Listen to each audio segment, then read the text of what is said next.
Chapter 755.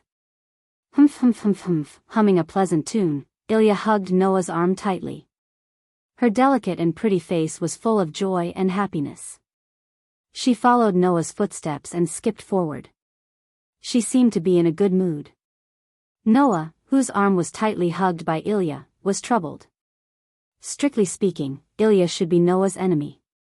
When she did not have Berserker by her side, it was undoubtedly the easiest to deal with. Even if Ilya had the command spell, and could summon Berserker at any time, as long as he dealt with Ilya in the first blow, nothing would happen. Undoubtedly, in such a situation, Ilya was not even on guard against Noah. How could Noah not be troubled? After all, Noah did not feel any falsehood from Ilya's expression that was full of joy and happiness. In other words, Ilya either had some means to ensure that nothing would happen to her, or she did not consider that Noah would attack her at this time. Intuition told Noah that the reason why Ilya stuck to him so unscrupulously should not be the former, but the latter.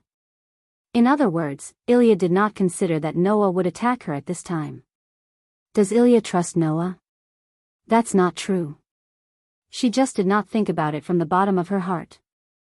From this aspect, Ilya was indeed quite naive. She did not have the self-awareness that a magician should have.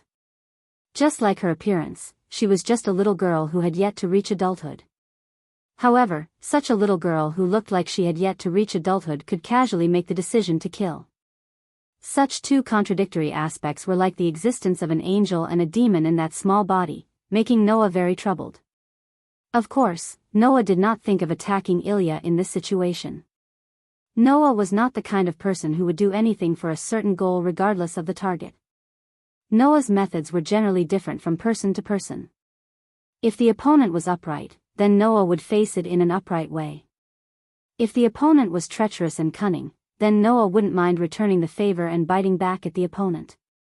In addition, although Noah and Ilya were enemies, it was only in terms of position.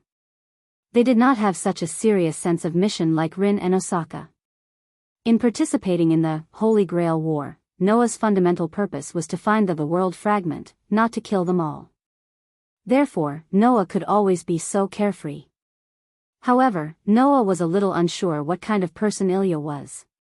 An upright person? An upright person? A sinister and cunning person? None of them, right? Because of this, Noah, who was a little unsure of how to face Ilya, was so troubled. He could only accompany Ilya. Then, while Noah was still troubled, Ilya, who was hugging Noah's arm and standing together with Noah like a pair of siblings with a good relationship, suddenly pointed at a place and shook Noah's hand. "Hey, big brother, I want to eat that." Noah, who returned to his senses because of Ilya's voice, subconsciously looked in the direction of Ilya's little finger.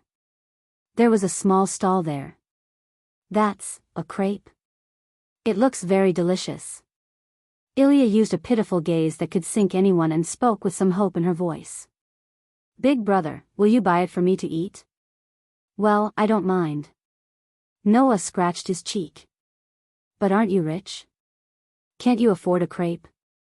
"Although I don't know what big brother is judging, I won't bring money. The money is all brought by the maid beside me," Ilya said with a smile. "Also, I only want to eat what big brother buys now." Ilya's words could easily capture the hearts of others, making them unable to help but feel tender love and joy. Noah wasn't directly captured by Ilya's cute words, but he also had no reason to refuse. He could only smile bitterly. "I'll go buy it, right? Just wait for me here." "Okay." Ilya nodded in satisfaction and obediently let go of Noah's hand. She put her small hands behind her back and looked around curiously. Seeing this, Noah couldn't help but reveal a smile. He turned around and walked in the direction of the crepe stall. When Noah bought 2 crepes from the stall and headed in Ilya's direction, the scene that entered his eyes left him slightly stunned. "Hey, little girl, are you walking on the streets alone?" Unknowingly, several men in their 30s and 40s had gathered around Ilya. They had hooligan-like expressions on their faces and were speaking to Ilya passionately. "Judging from your appearance, you're a foreigner, right? Don't you have a guardian by your side? Could it be that you're lost?" Do you want us to bring you to your mother? While saying those words, those middle-aged hoodlums were sizing up Ilya. It was as if they were evaluating a product. It was very dazzling. Don't tell me they're human traffickers. Noah couldn't help but think so. Facing the harassment of the hooligans, the innocent smile on Ilya's face had completely disappeared. Instead, it was replaced with a look of boredom and lack of interest. Undoubtedly, they're so much older than me, but they don't even know the most basic etiquette toward a lady. I see. So there are such people here too? Oh. You seem to be rather cultured. One of the middle-aged men twitched his brows and wore a somewhat vulgar smile on his face. Sorry, we're not gentlemen or ladies. But we know a lot about the matters between men and women. If you're curious, how about letting us teach you? The middle-aged man said and gestured to his companions around him. His companions immediately understood, and one of them even made a phone call. Not long after, a car drove over and stopped there, blocking the line of sight of the pedestrians in the surroundings. Looking at this, anyone could understand what was going on. Those people were a group of human traffickers. Ilya clearly didn't know what the people surrounding her were planning to do to her. But as a magician, Ilya more or less sensed the malice of others. At that moment, a coquettish smile hung on Ilya's immature but incomparably adorable face, and her ruby-like eyes were suffused with a cruel glint. It's a pity that Ilya isn't interested in you at all. Moreover, she feels that you're an eyesore. Eyesores should be thrown into the sewers and washed away with the sewage. Saying such cruel words with such a cute voice made all the middle-aged traffickers around her stiffen. Some of them couldn't even move. That wasn't a metaphor. They really couldn't move. Because even if they were ordinary people, they could still instinctively feel it. The young girl in front of him seemed to have turned from harmless to extremely dangerous. The middle-aged man who had just gestured to his companions and used vulgar words to instigate Ilya shouted angrily. You're just a brat. Come with us obediently. After saying that, the middle-aged man wanted to pounce on Ilya, but a hand suddenly landed on his shoulder. I should be the one saying that. Along with this sentence, the middle-aged man felt the hand on his shoulder suddenly tighten. Then, his entire body floated up.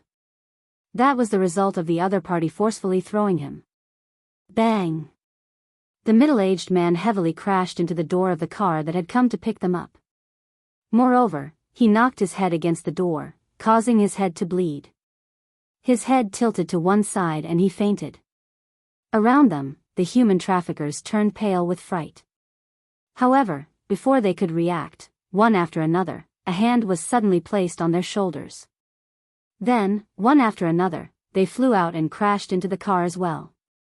What's wrong? As soon as the assistant driver shouted this sentence, a fist was imprinted on his face. With a bang, the driver fainted. Chapter 756. Looking at the sudden development in front of her, Ilya was stunned. In front of Ilya, Noah appeared to have completed an insignificant task. He held 2 crepes in one hand and extended his other hand to pull open the door of the human trafficker. Then, he threw the badly battered human traffickers into the carriage one after another. Noah was not as merciful to these traffickers as he was to ordinary hooligans. There is no need for a guy who would even lay his hands on children to continue to survive in this world. This sentence contained both rationality and selfishness. In the world of The Dark Bullet, Noah was famous for the shelter of the cursed child. For the sake of those poor children, he even made the choice to let the Tokyo area be destroyed by primitive animals. As previously mentioned, Noah's way of treating people was different from person to person. Facing people who were upright, he would face them in the same upright manner. For insidious and cunning people, he would return the favor with the same insidious and cunning means. But children were not included in this list. Children as pure as a piece of white paper would walk towards the upright side or the insidious and cunning side in the future. It had not been decided yet. Therefore, for these children who were like white papers, waiting for the world, waiting for society, waiting for the environment, and waiting for others to dye their colors, Noah's treatment had always been biased. Therefore, Noah had no need to show mercy to these traffickers who trafficked children. At that moment, after Noah threw all the traffickers into the carriage, he turned around. Gotcha. The next moment, in the car full of traffickers, a slight sound sounded. Soon after, the carriage suddenly drove forward. In front of the car, there was an entrance to an expanded sewer under construction. The undriven car directly rushed into the entrance of the sewer under construction and fell into the sewer. Bang! Not long after, accompanied by a muffled sound that reverberated in the sealed tunnel, the pedestrians around the sewer entrance began to approach noisily. It was just as Ilya had said. The group of human traffickers were all thrown into the sewers and washed away with the dirty water. Noah did not even turn his head, ignoring the noise and clamor behind him, and handed a crepe to Ilya, who was still in a daze. "I bought the crepe, for you." Ilya took the crepe reflexively, then finally reacted. She cast her gaze on Noah's face, and ripples appeared in her ruby-like eyes. "What's wrong?" Noah, who was stared at by Ilya, had a strange expression. "Is there something strange on my face?" Ilya shook her head and blinked. The expression in her eyes was brighter than ever. "Brother, are you protecting me?" "No, I'm just being nosy." Noah bitterly. "With your ability, you don't need my protection to deal with one or two traffickers, right?" "Liar, brother is protecting me." An unprecedented smile appeared on Ilya's face, and she hugged Noah with joy. "I'm so happy. Other than Berserker, there is actually someone who will protect Ilya. I'm so happy." "What do you mean?" Noah, who was hugged, wanted to bitterly smile again, but Ilya's words surprised him on the spot. "What do you mean by other than Berserker, there is actually someone who will protect you? Could it be that other than Berserker, there is no one who will protect you?" "No." Ilya hugged Noah, and with a smile on her face, she said something that would not make anyone happy. "Even if there is, it wouldn't be to protect Ilya. Instead, it would be to protect Ahrensburg's works and the Holy Grail. Only Berserker would protect Ilya." Everyone said that Ilya's servant was used to protect Ilya. Hearing Ilya's words, Noah became more and more confused. Protect Einstein Baron's works and Holy Grail? What does that mean? Before Noah could come up with an answer, Ilya, who was tightly hugging Noah, suddenly raised her head and met Noah's gaze with her ruby-like eyes. Then, a smile that was no different from a demon's and as pure as an angel's appeared on Ilya's face, and she said these words. "I've decided, I'm going to make Big Brother mine." After saying that, Ilya's ruby-like eyes flickered with a frightening light. An astonishing magic power aura emerged from Ilya's body, making Ilya's flickering eyes even brighter and more frightening. Magic power even passed through those beautiful eyes and was projected onto Noah's body. Feeling the magic power surging from Ilya's body being projected onto his body along with Ilya's gaze, Noah frowned. Projecting magic and magic power onto others through one's gaze, thereby producing magic effects. That was clearly the magic eye. In other words, Ilya was using the magic eye on Noah. Unfortunately, it had no effect on Noah. The magic power projected onto Noah through Ilya's magic eye had just touched him, but before it could take effect, it scattered as if it had hit a solid wall. The bright light in Ilya's ruby-like eyes suddenly dimmed, making Ilya reveal a surprised expression. "It didn't work?" "Unfortunately, magic doesn't work on me." Noah turned his gaze to the surprised Ilya. "However, I didn't expect that you would suddenly attack me." Noah finally understood more or less what kind of person this cute little girl in front of him was. She had the side of an innocent child and a cruel, ruthless, and indifferent side.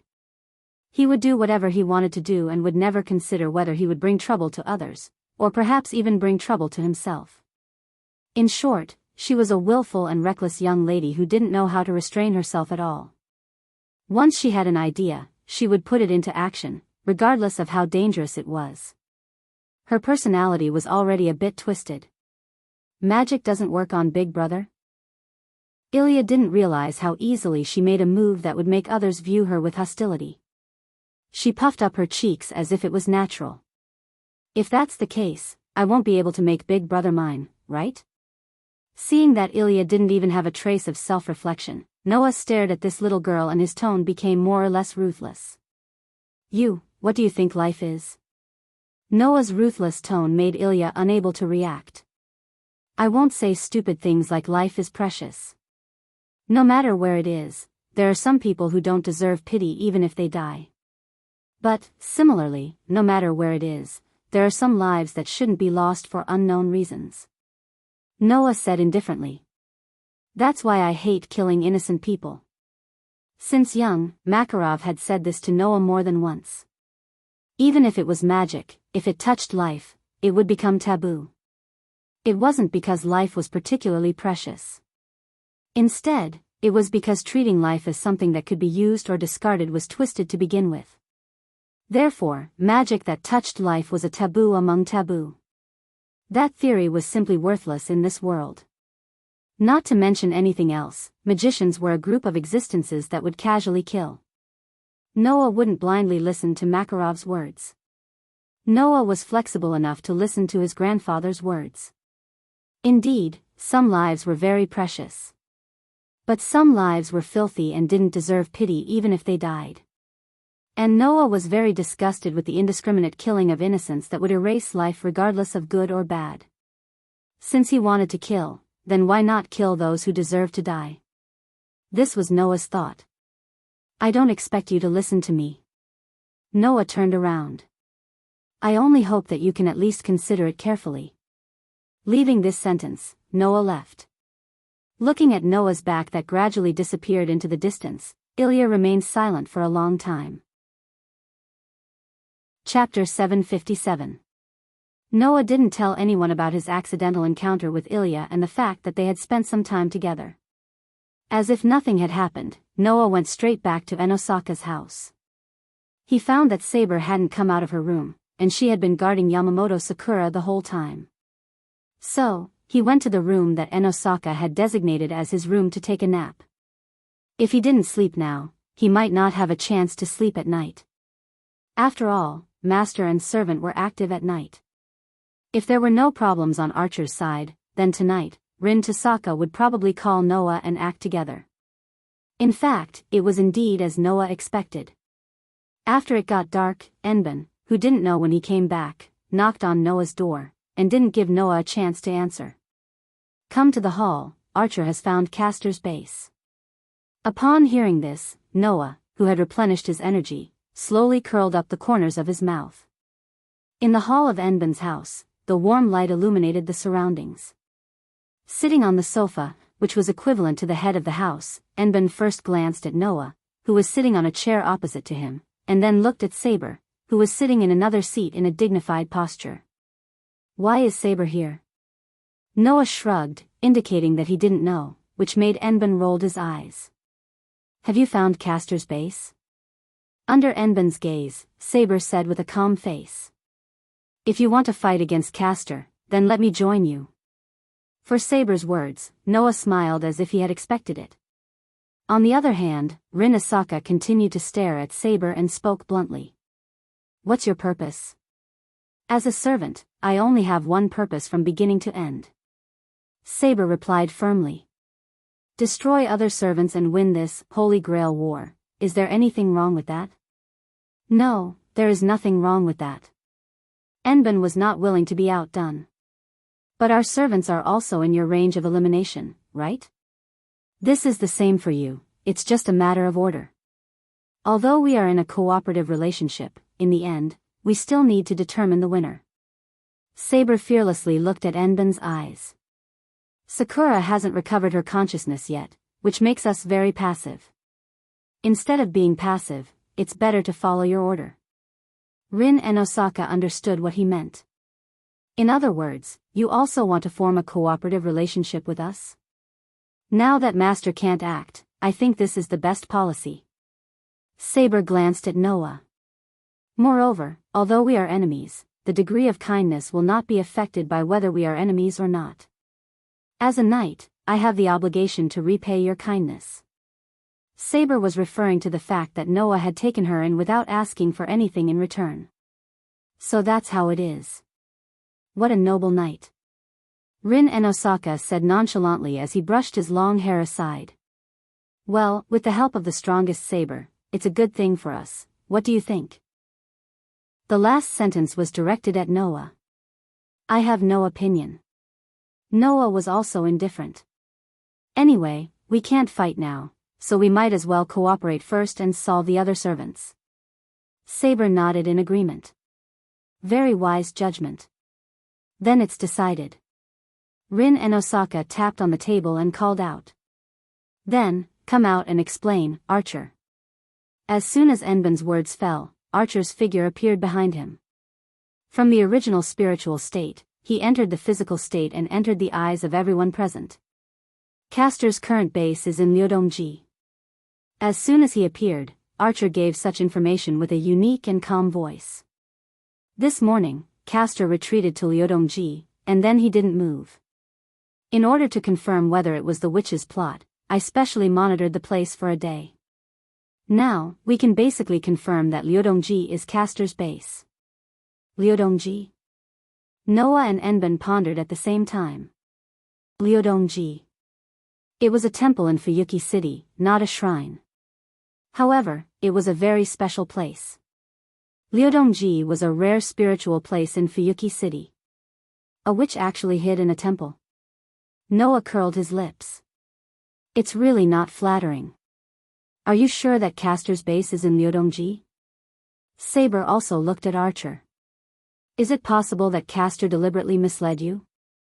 At first, I thought so too, but after careful investigation, I gave up on this suspicion. Archer closed his eyes. Castor has already set up a position in Liudongji, and the influence of that position has extended to the entire Fuyuki City. Now, all the residents of Fuyuki City have become Castor's magical storage, their vitality has been extracted and converted into magical power, and all of them are flowing to Liudongji. You. What did you say? Enben's face finally changed. Castor is extracting the vitality of the residents of Fuyuki City? Even Noah and Saber had their eyes fixed on him, let alone Rin and Aka. It can't be wrong. Archer said in a deep voice. If the range of influence is so wide, every master and servant should be aware of it. If you go out and look carefully, you will find the flow of magical power. The audience was suddenly silent. Don't think that I will just stand by and watch, Castor's servant. Rin Enben bit his lips and immediately said. Now that we have determined Castor's base, let's attack Liudongji tonight. Is that okay? As if he had already expected Enben to say that, Archer asked as if he was ready. That place is Castor's base, Castor's ability will be more or less improved, plus the magical power of the entire Fuyuki City's residents will be used as a storage for the witch. Breaking in like this is like directly breaking into a trap, is that okay? If it's just us, maybe we will really think about it, but now there are 2 masters and servants here, I don't think Castor's little trick will work. Enben looked at Noah. By the way, can your rider come over? Rider can come over at any time. Noah replied calmly. However, with this lineup, I don't think we need Rider to come out, let her continue her task. In case something happens, I will directly use the command seal to summon Rider. Enben pondered for a moment and then nodded. Saber's heart slightly moved. Task? Don't worry about it, it's just a trivial matter. Noah spread his hands. Saber, since you plan to go with us, what are you going to do about Sakura? Is this Ling's magic workshop? Saber said without flinching. Then, Sakura should be safe here. Noah smiled noncommittally. Safe? Of course, she was safe. With the scabbard's protection, nothing will happen to Sakura. Then it's decided. Enben said decisively. Tonight, we will attack Liudongji and kill Castor. Saber and Archer nodded at the same time. Noah looked out of the window, and his eyes flashed. Indeed, it's time to withdraw. Chapter 758. The night gradually deepened. At the foot of a mountain, Noah, Rin, Saber, and Rin raised their heads and looked ahead. To be more precise, they were looking upwards. None of them spoke. They were all silent. In front of Noah and the rest, there was a stone staircase on the mountain that wasn't very tall. The stone staircase was very long, as if it extended directly into the sky. It made them feel small and insignificant. The long stone staircase would definitely make anyone who wanted to climb it feel slightly dispirited. If a normal person wanted to climb the stone staircase, it would take at least 30 minutes. Fortunately, at the end of the stone staircase, Noah and the rest found a mountain gate. Behind the mountain gate was a temple called Ludong Temple. However, whether it was Noah, Rin Enben, or Saber, they were not looking at the mountain gate or the long stone staircase. Instead, they were looking at a barrier that could not be seen with the naked eye. It was a barrier that enveloped the entire mountain. That's a barrier, right? Noah looked in front of him and asked without turning his head. A barrier used to drive people away? Or a concealment barrier? What a pity. Rin and Osaka's expression became serious. Neither. That's a barrier used on servants. Saber gave the answer directly, but her expression was also very serious. Moreover, it doesn't look like it was set up by someone. It's a naturally formed barrier against spirits, right? A naturally formed barrier? Noah was surprised. There's such a barrier? There's nothing to be surprised about. You must have heard of it before. Rin and Osaka answered for Noah. Places like temples and shrines are filled with very dense spiritual energy. This kind of spiritual energy can repel all kinds of monsters and monsters. It's a sacred place where those monsters and monsters can't approach. This is a similar place. Saber continued Rin and Osaka's words and continued to explain to Noah. Servants are spirits. Although they aren't ghosts or spirits, they are similar existences. Therefore, other than entering through the mountain gate, servants shouldn't be able to enter Ludong Temple directly, right? Even servants can be affected? Noah continued to look at the high mountain gate. That's really surprising. This should be the only special place, right? Rin and Osaka said to Noah. I don't know if it's because some eminent monk once passed away here, or because Ludong Temple itself is an unusually spiritual place, or maybe someone deliberately set it up behind the scenes. All in all, the property of expelling spirits around this temple seems to have been strengthened to the limit. Except for this stone staircase, there's no way for servant to enter. In other words, as a servant, Saber has to barge in openly. There's no way to sneak in, right? Noah shrugged helplessly. Then, what should we do? Of course, we have to break in directly. Rin and Osaka clenched his fist. I must teach that arrogant caster a lesson. After saying this, Rin and Osaka directly stepped onto the stone staircase and walked towards the mountain gate. Seeing this, Noah and Saber looked at each other and followed. As for Archer, he didn't follow from the beginning. As an archer, Rin and Osaka sent Archer to occupy a commanding position in the surrounding area, ready to support at any time. However, Noah was more or less suspicious. Was there really a place higher than the mountain in front of him? Could it be that Rin and Osaka was habitually dropping the ball? With such doubts, the three of them climbed up the stone staircase and walked towards the mountain gate. However, when the three of them arrived at the mountain gate, Noah and Saber stopped at the same time. Noah stretched out his hand and directly pulled Rin and Osaka to his side. Saber, on the other hand, raised her invisible sword and pointed it in the direction of the mountain gate.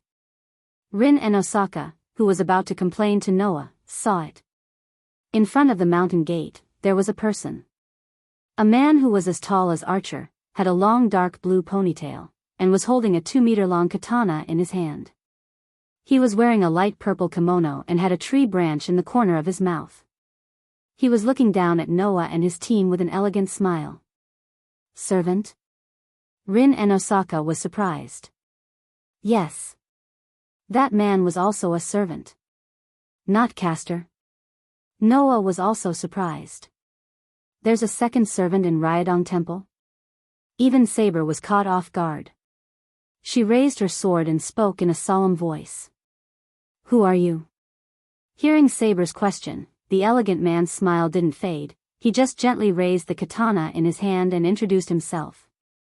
Assassin Servant, Sasaki Kojiro. The introduction of the assassin servant stunned everyone, including Noah. That servant had even revealed his real name? Was he not afraid that someone would find his weakness and research his noble phantasm? And, Sasaki Kojiro? Although this name was not as famous as those heroes in myths and legends, it was a name that almost everyone in this country knew. That was because it came from a very famous swordsman from the Warring States period of this country. At that moment, Noah and Rin Enosaka's eyes flashed. Profession, assassin, pseudo, master. Real name, Sasaki Kojiro. Attribute, neutral, evil. Ability points, strength, cedar ability, E agility, A plus magic power, E luck, A noble phantasm. Profession skills, aura concealment, D. Since he wasn't an official assassin class servant, even though this skill was classified as a class skill, it was a skill that the assassin himself possessed. As a martial artist, it wasn't a skill for sneaking and hiding. Instead, it was a skill that the assassin used to blend into his surroundings. It wasn't a skill that was honed for assassination. It wasn't as effective as the assassin's ability to conceal his presence. Chapter 759. When the ability value of assassin, who claimed to be Sasaki Kojiro, entered Noah's mind, even Noah couldn't help but be stunned on the spot. Rin Enban probably couldn't see it, but Noah really saw it. In the part of assassin's profession, there was a special standard word, fake. Assassin, fake? What does this mean? Undoubtedly, he was assassin's servant. Why did he specifically add the word fake? On top of that, the part of assassin's class skill, which was the part where the aura was blocked, clearly stated that assassin wasn't a real assassin, which puzzled Noah even more. Coupled with the various information revealed by assassin's skills, Noah's doubts in his heart were even stronger. Let's not talk about the ability value for the time being. From the information revealed by the opponent's skills, it could be seen that the opponent was not so much an assassin, but a saber. Not only did he possess a high mental state, but he also possessed a deadly sword technique. If it were not for the fact that his ability value did not meet the excessive requirements of the saber class, Noah would definitely be more willing to believe that his opponent was a saber. After all, the assassin job class was a job class that specialized in stealth and assassination techniques. The elegant man in front of him was standing in front of everyone, holding a long weapon that was obviously not suitable for assassination at all. There was nothing that matched with assassin's profession. Also, the opponent's noble phantasm was the same as Archer's, which was also empty. There were too many doubts. Rin Enban, who didn't have as much information as Noah, clicked his tongue and held a gem in his hand. So that's how it is, knowing that there is no way to resist us with your own strength. Castor cooperated with your master, right? Work together with my master? Assassin closed her eyes and smiled without denying it. No, you're wrong. Originally, I don't have a master to speak of. As soon as this sentence came out, before everyone could react, a somewhat flirtatious laughter echoed. He's right, little girl, if Assassin has a master, then I am his master. Accompanied by such a sentence, a black shadow suddenly appeared behind Assassin. She lifted her black robe, revealing only the part of her face below her eyes, and laughed out loud. If you want to say why, it's because I'm the one who summoned him. Castor. Rin Enban's beautiful face suddenly tightened, her hand holding the gem was getting tighter and tighter, and she even prepared to throw it. Rin Enosaka really had a lot of hostility towards Castor. However, it wasn't because of the hostility and excitement in her heart, but because of the message in Castor's words. Are you the one who summoned Assassin? Noah looked straight at Castor. What do you mean by that? That's what it means, Rider's master. Castor's purplish-red lips made a sound of laughter. This Holy Grail War was originally a game where the master, as a magician, summoned the servant and fought with each other.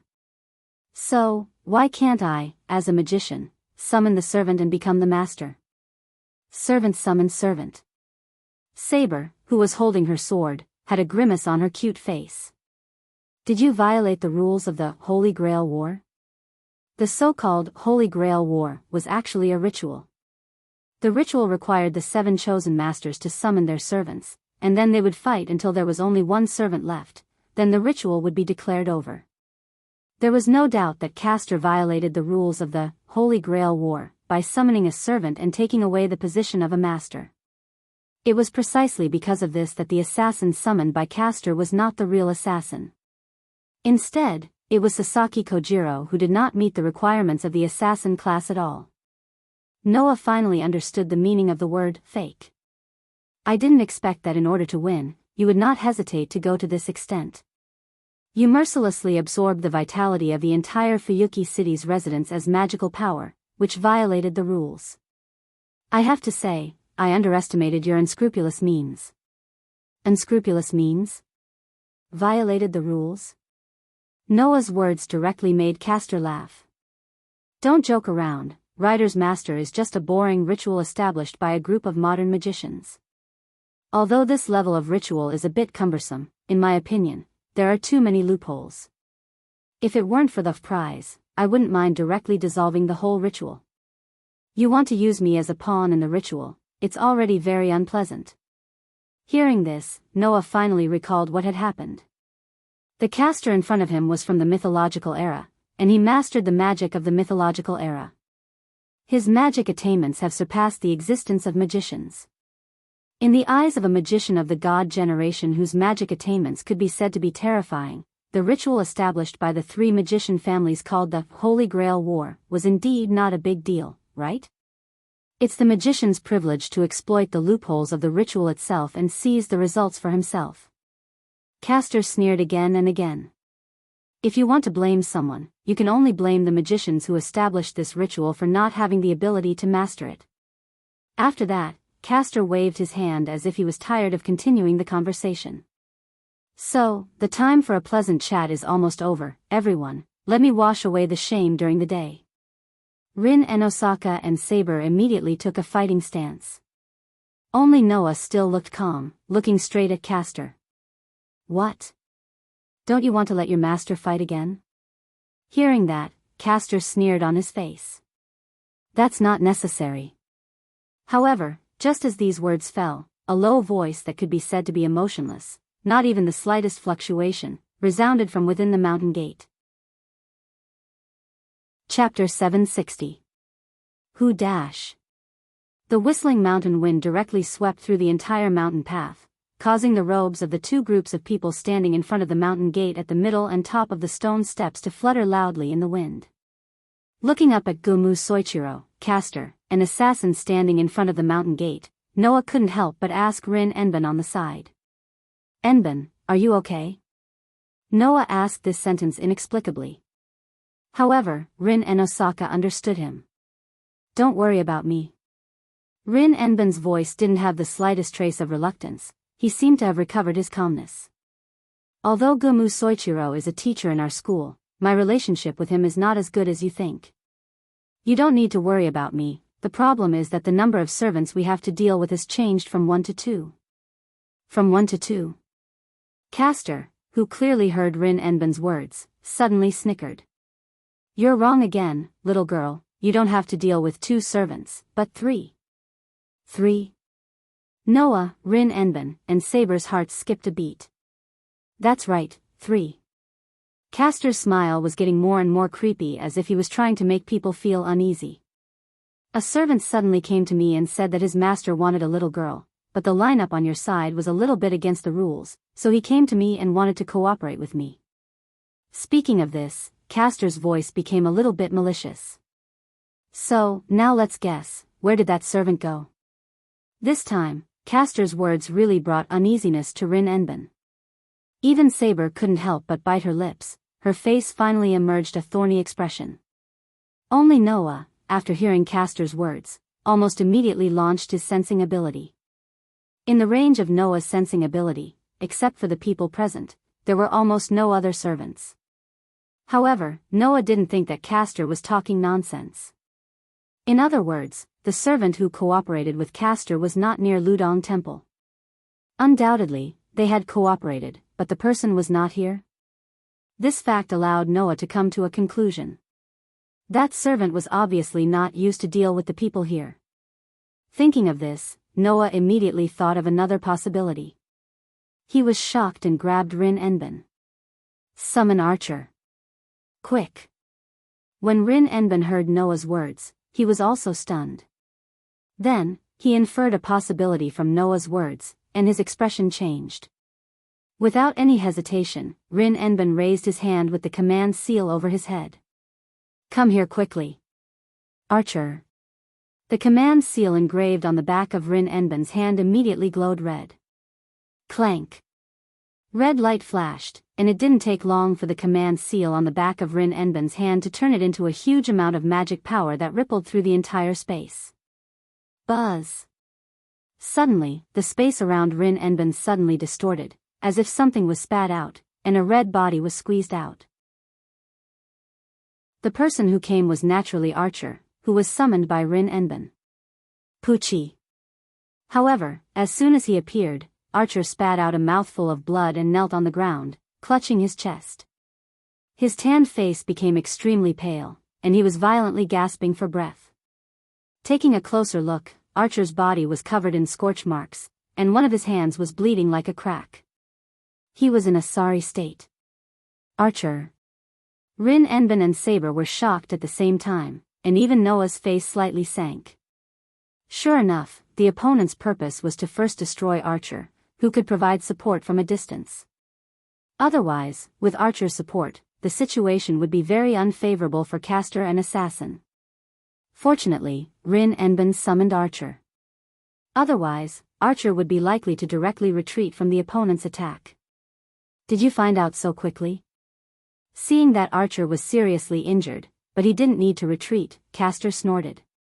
Sure enough, it's not good to give too many hints, I should reflect on myself. Ignoring Caster's regretful words, Noah still looked at the sky. Because of the unexpected result, his face became calmer and calmer. Lancer is the one who cooperated with you, right? Among the 7 servants, only Saber, Caster, and Assassin were present. Ryder was performing Noah's task, so it was impossible for him to attack Archer. And Archer himself naturally wouldn't beat himself up like this. So, only Berserker and Lancer could cooperate with Caster. From Noah's point of view, Ilya wouldn't be interested in cooperating with Caster at all. With the almost immortal Berserker as a servant, Ilya didn't need to cooperate with anyone. So, only Lancer was left. Very smart, Ryder's master, but even if you know, it's useless, this is the result of being my enemy. Caster raised his hand that was wearing a black glove. Finally, I'll ask you one more time, Ryder's master, do you want to cooperate with me? Hearing this, Noah smiled, but there was no trace of a smile in his eyes. I'm sorry, I don't even have the slightest idea of cooperating with the unscrupulous witch. Caster's face suddenly froze, and his face immediately became distorted. You called me a witch, right? What? Do you hate people calling you a witch? But what you've done has only made people more convinced that you're a witch. Noah said as if he was repeating a fact.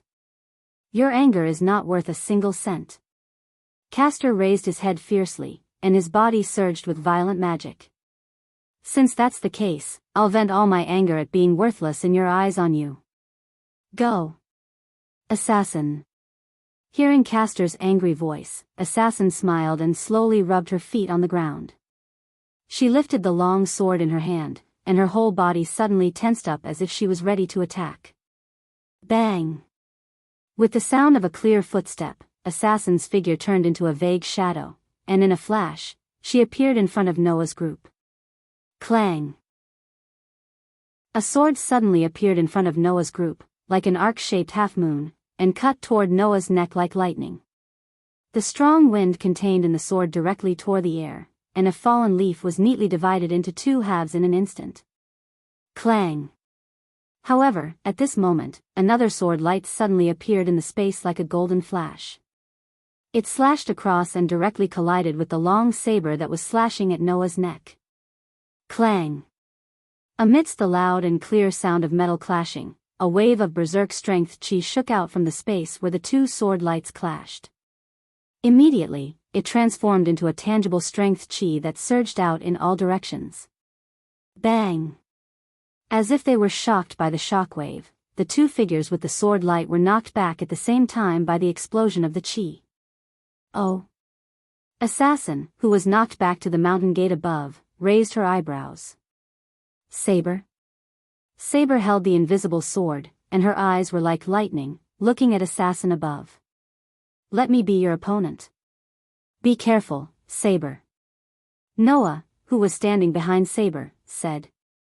Your opponent's ability value may not be comparable to yours, but their agility may be better than yours, and they don't use brute force. I am afraid that their sword skills are better than yours. Saber nodded her head heavily. Chapter 761. Clang. With the heavy sound of steel clashing against steel, the real battle began. The invisible sword that couldn't be seen with the naked eye collided with the katana that was obviously too long. Sparks burst out on the uneven stone stairs. Archer. Noah stepped forward and said to Archer, who was half kneeling on the ground. His body was covered in black charred marks and fresh blood. Let's go. Let's go. Noah said to Archer, who was half kneeling on the ground. Are you okay? No matter how you look at it, I don't look like I can do it, right? Archer's weak but stubborn voice entered Noah's ears. But, at least, you don't need to worry about me here, whether it's my master or myself, as long as we don't die. There's no problem, Archer. Rin Enbin gritted his teeth, but he also knew that it was better not to be pretentious in this situation, so he could only obediently stay behind Archer. Hearing the movement from behind, Noah, who could imagine what kind of situation was behind him, smiled, raised his head, and looked at Castor in front of the mountain gate. Then, let's end this quickly. After that, Noah rushed out like a cheetah, suddenly turned into a black shadow and rushed toward Castor's direction. Facing Castor, you actually dare to rush toward me, you're really stupid. Castor sneered, raised his black-gloved hand, and pointed in the direction of Noah. Buzz. A magic circle with the shape of an eyeball suddenly rotated around Castor, and an amazing amount of magical power was gathered inside it.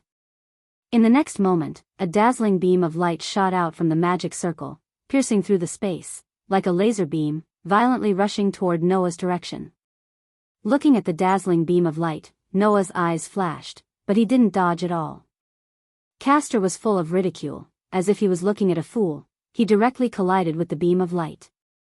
Bang! Bang! Bang! Bang! A heavy muffled sound was heard one after another. However, it was not the sound of the beam of light falling on Noah's body, but the sound of the beam of light directly hitting Noah's body, making the beam of light hit a solid wall, and suddenly burst open. What? Castor's face greatly changed. As a magician with Kanzaki's magic, his magic was actually ineffective against an ordinary human, which made Castor suffer a great impact. Whoosh! Noah took advantage of this gap, his figure suddenly rushed forward like lightning, and in a flash, he arrived in front of Castor, whose face changed greatly. Whoosh! With a whistling wind, his fist like a cannonball, directly hit Castor's abdomen. Whoosh! However, almost at the same time, another fist that carried the same whistling sound of the wind shot over like a bullet and collided with Noah's fist. Bang! Accompanied by a muffled sound, the two fists collided with each other. One of them was shaken in the direction of the mountain gate, and the other one was shaken back to the stone stairs and fell back to the middle position. After stabilizing his body, Noah, who fell back to the middle position of the stone stairs, slowly raised his head and looked up. He saw that in front of Castor, a man was standing in front of Castor, looking at Noah blankly with his two fists in front of his body, one above the other, and the other below the other, with a ferocious posture, like a python that was about to bite its prey, was standing in front of Castor, looking at Noah blankly. Just now, the person who disintegrated Noah's punch was the man in front of him. Gumu Soichiro. Castor's master. This man had actually managed to block Noah's punch. Even if he didn't use enhanced magic, Noah's punch couldn't be blocked by an ordinary person. But the man in front of him did block Noah's punch. You seem to be surprised. Gumu Soichiro lowered his fist and looked straight at Noah without any emotion. I heard from Castor that you seem to be the same type of master as me. Since you can rely on enhanced magic to fight with a servant, why can't I? When Gumu Soichiro said that, Noah noticed it. On Gumu Soichiro's fist, a magical halo was fluctuating. Although it was not the same as Noah's, it was definitely the effect of the enhanced magic. This man, like Noah, strengthened his body and used his own fighting skills to fight. However, there was no trace of his own magic on Gumu Soichiro's body. The magic around Gumu Soichiro's two fists was completely the aura of Castor's magic. In other words, Gumu Soichiro's magic was Castor's magic. If Noah's fighting skills were his own, then Gumu Soichiro's fighting skills were his own, but Gumu Soichiro's fighting skills were his own, but the magic was Castor's. Although it's just a punch, I can still see from that punch that you seem to be someone who also knows how to hone your own fighting skills. Gumu Soichiro said such a sentence in an almost ruthless tone. This is the first time I have met the same type of person, but I have honed my fighting skills for more than 20 years. How many years have you honed your fighting skills? Are you trying to say that my combat skills are weaker than yours because I've been training for a shorter period of time than you?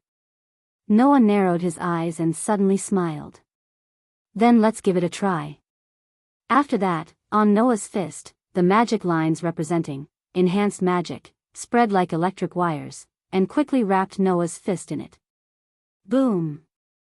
The soles of his feet slammed on the ground, stirring up a muffled sound. Noah's figure once again turned into a black shadow. With a whistling wind, he rushed straight toward Gumu Soichiro. The oncoming wind made Gumu Soichiro have a little reaction. However, Gumu Soichiro did not choose to dodge. His tall and thin body was like an iron tower standing in the same place. Until the whistling wind approached him, he finally made a move. Raising a pair of fists, he once again assumed the posture of a python with its jaws wide open, ready to pounce on its prey. Suddenly, a rich magical power curled around Gumu Soichiro's fists, as if he was wearing a pair of invisible steel gloves. He slowly clenched his fists. Whoo! The two fists that were also enhanced, with a harsh sound of wind, almost at the same time, bombarded out. Noah's fist was like a bomb that contained a terrifying power. It blasted out directly. Gumu Soichiro's fist, on the other hand, flashed back and forth like a rear-end missile that could freely change its trajectory. It was also like a python that was twisting its soft body.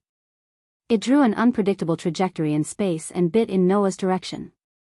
And just like Gumu Soichiro could see the level of Noah's fighting skills with just one punch, Noah also clearly felt it in that punch. When that punch blasted out, the unpredictable trajectory had already blocked all his retreat routes, and the surrounding space was all shrouded in the attack range.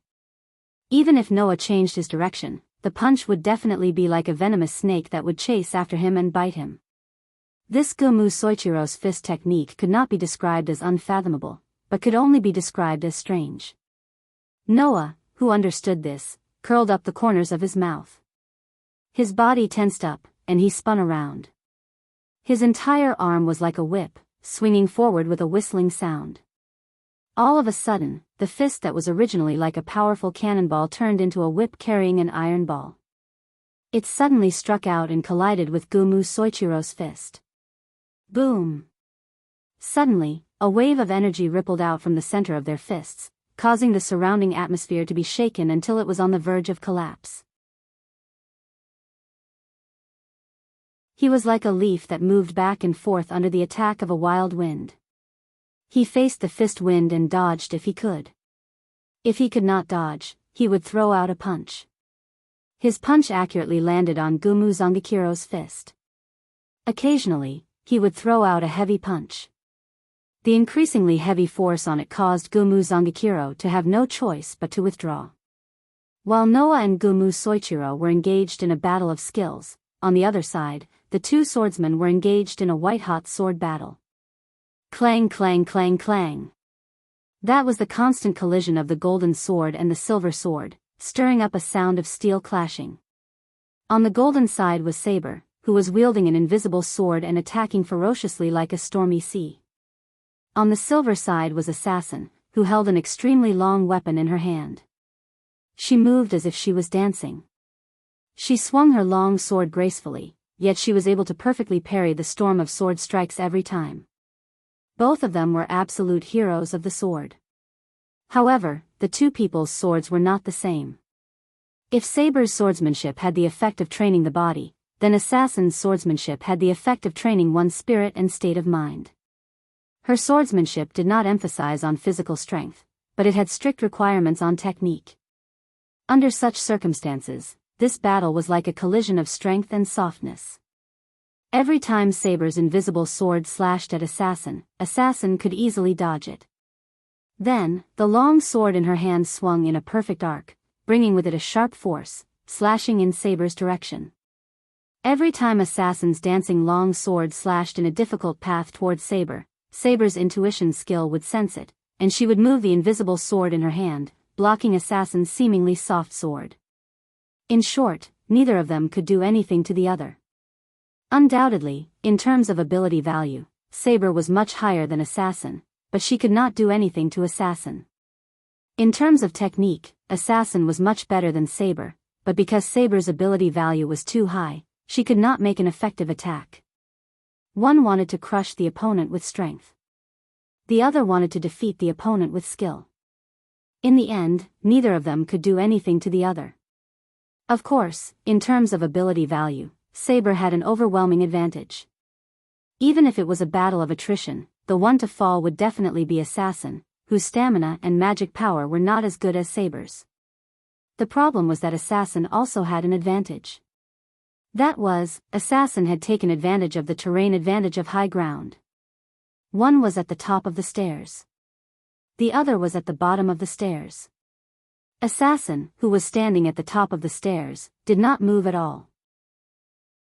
She only needed to wave the long sword in her hand, and with her superb sword skills and the extraordinary length of the long sword, she could easily block Saber's slashes. Saber, who was standing at the bottom of the stairs, wanted to rush up countless times, but she was constantly attacked by the moonlight like slashes from above. Under the continuous sparks, she could not even take a step forward. When a sword attacked from a high place, whether it was dodging or defending, it was more exhausting than when it was on flat ground.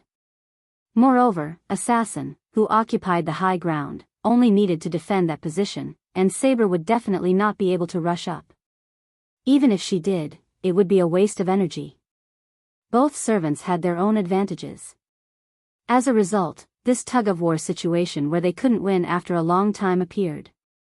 Under such circumstances, Saber couldn't help but feel a little anxious. Undoubtedly, she had the absolute advantage in terms of ability value, but she could not defeat her opponent. It was no wonder that Saber was anxious. Just like what Noah said, this person's sword skills are better than mine. No, it's way better than mine. Using superior skills and the terrain to make up for the lack of strength. Assassin was the embodiment of this point. Of course, if that was the case, Saber would still have a way to deal with it. What she was afraid of was that this servant with low ability value had hidden some decisive noble phantasm. This was the scariest thing about every servant. Just as Saber was having such thoughts, Assassin's elegant voice was heard from above. You don't have to be so cautious of me. I don't have any decisive noble phantasm. Or rather, I don't even have one. Assassin's sudden words made Saber stand up in shock. This man had actually revealed his trump card? Unlike heroes like you who enjoy fame, I'm just a nobody. I don't have any powerful weapon. The only thing I can rely on is this sword in my hand. Assassin looked down at Saber with a smile on her face. The only thing I can show you is this sword skill that I've spent my entire life training. After saying that, Assassin abruptly turned her body to the side and pulled the long sword in her hand behind her back to block the attack. At that moment, Saber felt it. It was as heavy as the shadow of death.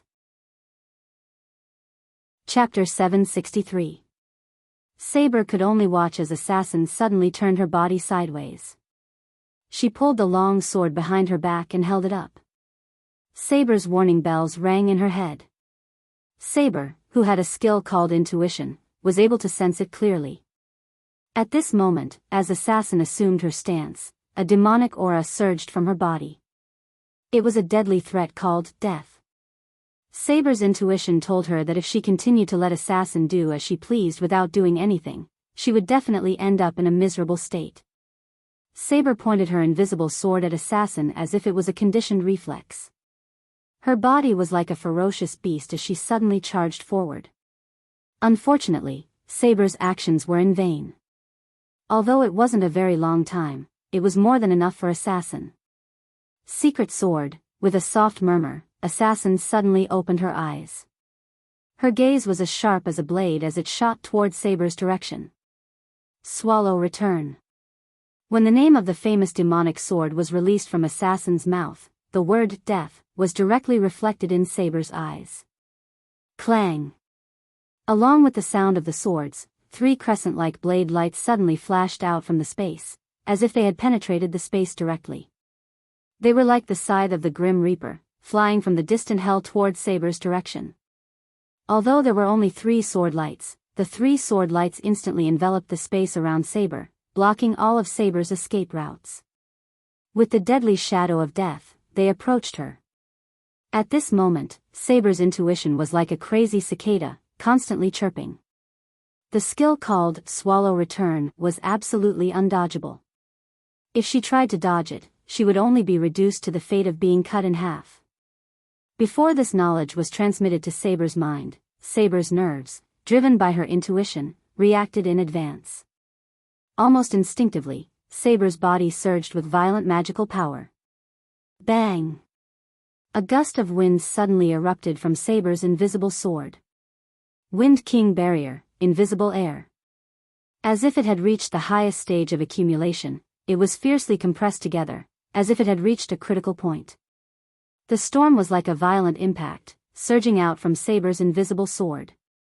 The strong storm, with a sharp whistling sound, with the sword in Saber's hand as the center, fiercely vibrated, and met the 3 sword lights that were approaching like the scythe of the Grim Reaper. Dong! A loud sound was heard. It was the sound of the 3 crescent-like sword lights colliding with the storm. As if the 3 crescent moons had collided with the shockwave, a violent wave of wind violently swept in all directions. Crack! The stone steps on the ground cracked open from the impact. Pa! The trees that were closer to the explosion were shattered cleanly. Chapter 764. You win, King Arthur. When this sentence echoed in the air and entered Saber's ears, Saber felt it. Behind her, the scent of Assassin disappeared little by little until it completely disappeared. Opening her eyes and staring at the holy sword in her hand, Saber whispered softly as if she was talking to the swordsman who was no longer there. As a servant with low ability and no noble phantasm, you can use your sword technique to release my wind barrier, invisible air, and use the holy sword. You should be proud, Sasaki Kojiro. The main function of Saber's wind barrier, invisible air, was to hide the Excalibur so that her real name and noble phantasm would not be exposed. Therefore, even though the invisible wind barrier had the effect of concealing weapons, and if used well, the effect would be amazing. However, in order to maintain the effect of this noble phantasm, Saber's mana was constantly being depleted, and she was unable to fully utilize it. Once the wind barrier, invisible air, was released, Saber, who did not need to maintain the wind barrier, invisible air, was able to use all of her magical power and all of her power to display her true strength. Therefore, although it was just a simple matter of turning the holy sword from invisible to tangible, it meant that Saber had used all of her strength. If a numerical value must be used to compare, in the case of maintaining the wind barrier, invisible air, Saber's strength was probably around 80% or 90% of her peak. Only by releasing the wind barrier, invisible air, and taking out her holy sword, Saber could concentrate all of her magical power to maintain the wind barrier, invisible air, and display her full strength. A servant with low ability and no noble phantasm could force Saber to this extent. It was indeed something to be proud of. Pung! Just when the winner was decided between Saber and Assassin, from the other side of the stone steps, a heavy muffled sound echoed in the air. Whoosh! Following the heavy muffled sound, a figure flew out like an arrow leaving a bow, carrying a sharp sound as it broke through the air and heavily smashed into the pillar of the mountain gate. Poochie. Then, a mouthful of blood spurted out from that person's mouth. His body was like a puppet with a broken string, and slowly fell down. It was only then that Saber reacted. She quickly raised her head and looked in the direction of the mountain gate. Soichiro-sama. Castor let out a sorrowful cry, and looked at the figure below the mountain gate with extreme resentment. He said in a hysterical voice. You! How dare you! The one who had heavily smashed into the pillar of the mountain gate was, shockingly, Gumu Zangakiro. At the foot of the mountain gate, Noah turned his body sideways and looked straight at Gumu Soichiro, who had hit the pillar, and said with a calm face. See? You can't win just because you've trained for a long time, right? To be honest, Kugi Soichiro-sama's fist technique was quite exquisite. It's just that the fist technique was too focused on the word strange. Although the moves were very subtle and strange, if it was used for a surprise attack, as long as the opponent was slightly careless, it was possible to kill the opponent, even if the opponent was stronger than Kugi Soichiro. But because of this, if the opponent saw through the fist technique, or was vigilant in advance, then the fist technique without the effect of strange would be of little use. At least, for Noah, who had extraordinary sensing ability and exquisite fighting skills, it was true. Therefore, after seeing through Kugi Soichiro's fist technique, Kugi Soichiro could no longer fight with Noah, and was directly defeated by Noah. After all, in any case, even if he didn't use the power, Noah could compete with the highest level of servant.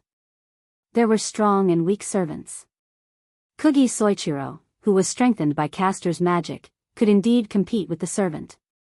However, with Kugi Soichiro's strength, there was no way to compete with the highest level of servant, such as Berserker. So, the result was doomed. It was impossible for Kugi Soichiro not to understand this point. Therefore, Castor's support became the most important. Unfortunately, magic has no effect on me. Castor can only be reduced to a spectator. Noah glanced at Castor and said such a sentence with a smile. And, do you think I don't know that you have been waiting for me to use the magic cannon? Castor. Castor's face changed in an instant. A divine magician who doesn't even care about a large-scale ritual like the Holy Grail War. You must have a countermeasure against my magic cannon, right? Noah sneered. Although the power of that magic has been greatly improved because of my magical power, after all, its predecessor is still the magic bullet. For magic, it's impossible that you don't have a way to deal with it. If it weren't for my magic enhancement, I'm afraid that you would even have a countermeasure against it, right? I have to say, your brain is really good. Not only did you prepare the card assassin, but you also pulled Lancer to your side. Even Kugi Soichiro, the master who can compete with the servant, is on your side. Noah sighed. However, you are not the only smart person in this world. You are smart, it's not a problem. The problem is that you don't treat others as fools. If you can think of it, others can also think of it. If you have a hidden card, others will naturally have it too. You didn't see that I have the ability to make magic ineffective. This is your biggest mistake. After that, Noah looked at Castor. Checkmate, Castor. This sentence made Castor completely excited. No. I have prepared so much. I will never lose here. After that, Castor raised one of his hands above his head. Buzz. Suddenly, the entire mountain where Ludong Temple was located began to tremble, and a huge amount of magical power was poured into Castor's body. With the turbulent flow of magical power pouring into Castor's body, Castor's magical power became more and more violent. That magical power was all absorbed from the residents of Fuyuki City, right? I don't believe that even if it's a magic that can burn Ludong Temple, you can't completely nullify it. In that sharp voice, a staff suddenly appeared in Castor's hand. Whoosh! However, just when Castor was about to use the magic that could burn Ludong Temple, an arrow with flame-like magical power flashed through the space, like a meteor, piercing the sky, and shot toward Castor. Poochie! The meteor-like arrow directly penetrated Castor's body and came out from the back of Castor's heart. Castor's expression, movements, and the huge amount of magical power in his body were all stagnant. Turning his head stiffly, Castor looked at the direction where the arrow came from. There, Archer was kneeling on the ground with blood on his mouth, holding a bow in his hand. His face was pale, and he sneered. "This is a gift for you," which, Archer, who was almost killed by Lancer because of Castor's calculation, got his revenge at this most critical moment. "Archer." In a very unwilling cry, Castor's body gradually dissipated, and finally, he followed Assassin's path. Looking at Castor's figure gradually disappeared, Gumu Soichiro, who was leaning against the pillar of the mountain gate, closed his eyes. Castor, exit. Chapter 765. Hoo. The mountain wind once again blew past the stone stairs in front of the mountain gate.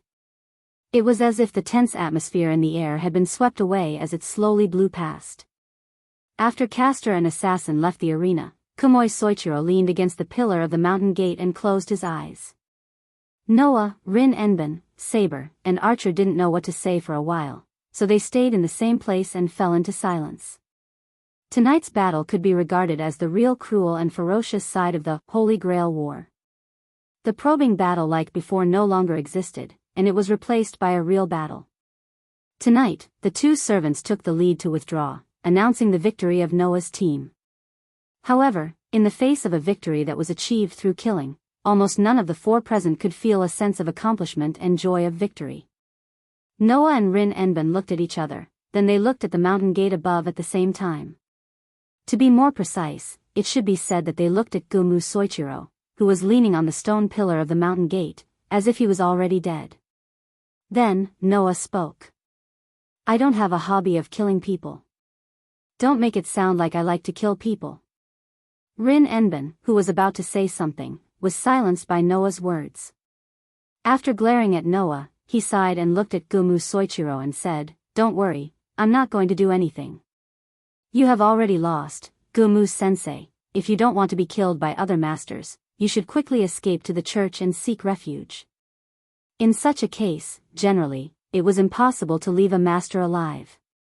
After all, even if the servant has withdrawn, as long as the master is not dead and still has the command seal, then they will not lose the qualification to continue to participate in the Holy Grail War.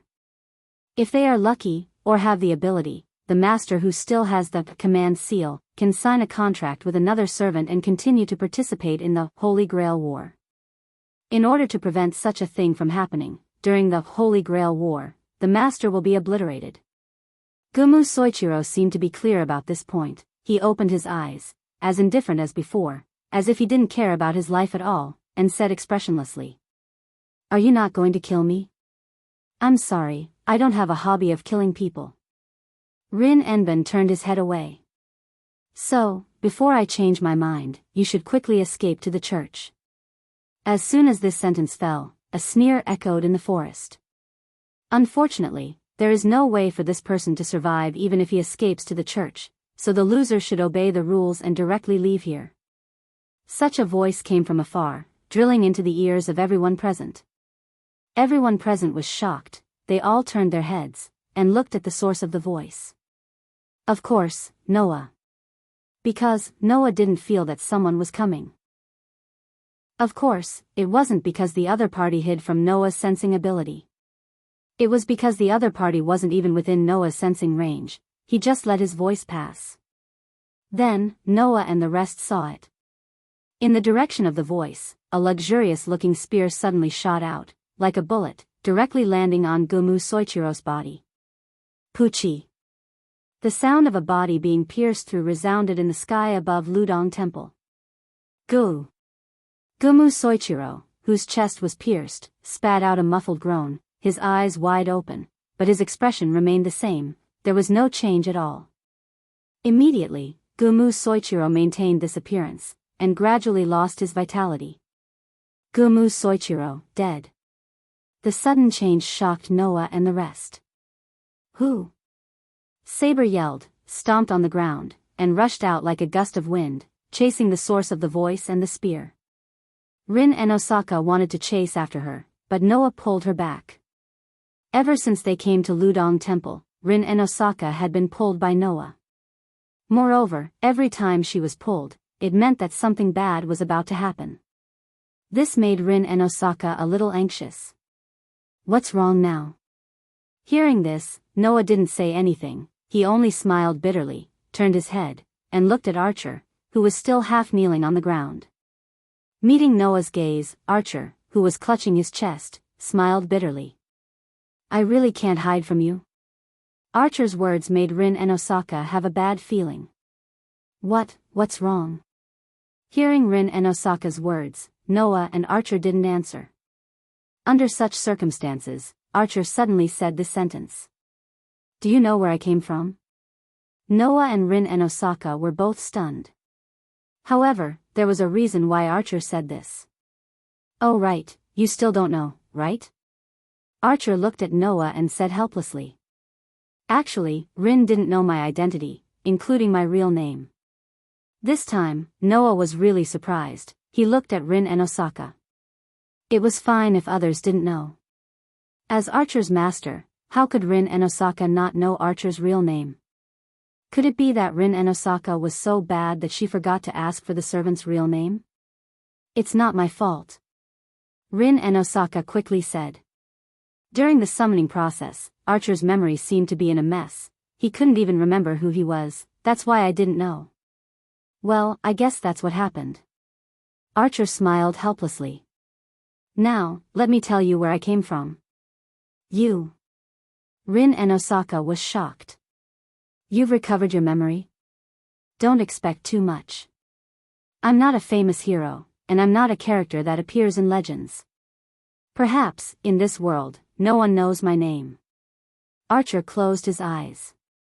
If you want to know why, it's because I'm a heroic spirit from the future. Noah and Rin and Osaka frowned at the same time. A heroic spirit from the future. This was not something to be surprised about. Heroic spirits were spirits that had left the world and existed outside of it. They were not bound by the time and space of the world itself. Therefore, the heroic spirit throne that existed outside of the world had gathered heroes from the past, present, and even the future. Therefore, it was not strange that Archer was a heroic spirit from the future. Yes, there's nothing strange about a heroic spirit from the future. You're just wondering why I'm telling you this, right? Archer seemed to have seen through Noah and Rin Enben's thoughts as he spoke calmly. Now that things have come to this, there's nothing to hide. Regardless of what happened to me after I became a heroic spirit, before I became a heroic spirit, I was already living in this era. Noah and Rin and Osaka looked at each other in dismay when they heard this. Noah's frown deepened as he asked with uncertainty. In other words, before you became a heroic spirit, you were still a human. Now, you're in this world? That's strange, isn't it? Archer said self-deprecatingly. But you're only half right. Half? Noah was confused. What do you mean? Before I became a heroic spirit, I was still a human living in this era, Archer said in a deep voice. But, I'm not in this world. After hearing Archer's words, Noah's heart skipped a beat. Even Rin and Osaka seemed to have thought of something and blurted it out. Parallel world? Correct. Archer's expression was complicated. Otherwise, there's no way to explain why I don't exist in this world. Noah and Rin and Osaka understood Archer's words.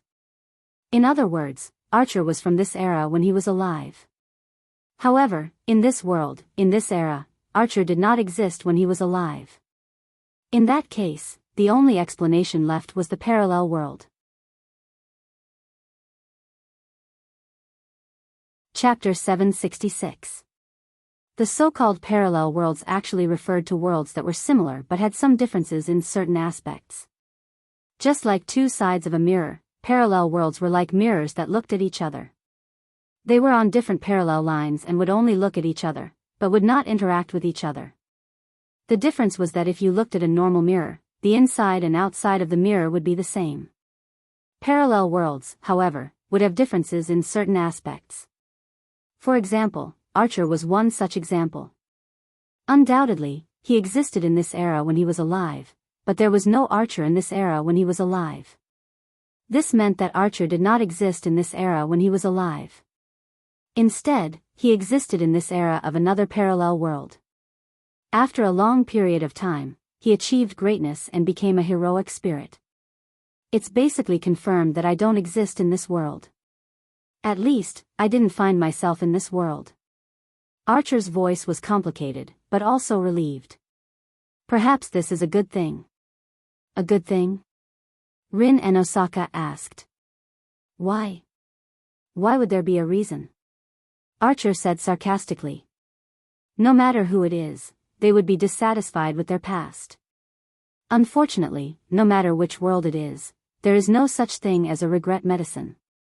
As for me, my dissatisfaction is so great that I feel like it's a good thing that I don't exist anymore. Noah went silent. Let's not talk about whether Archer was right or wrong.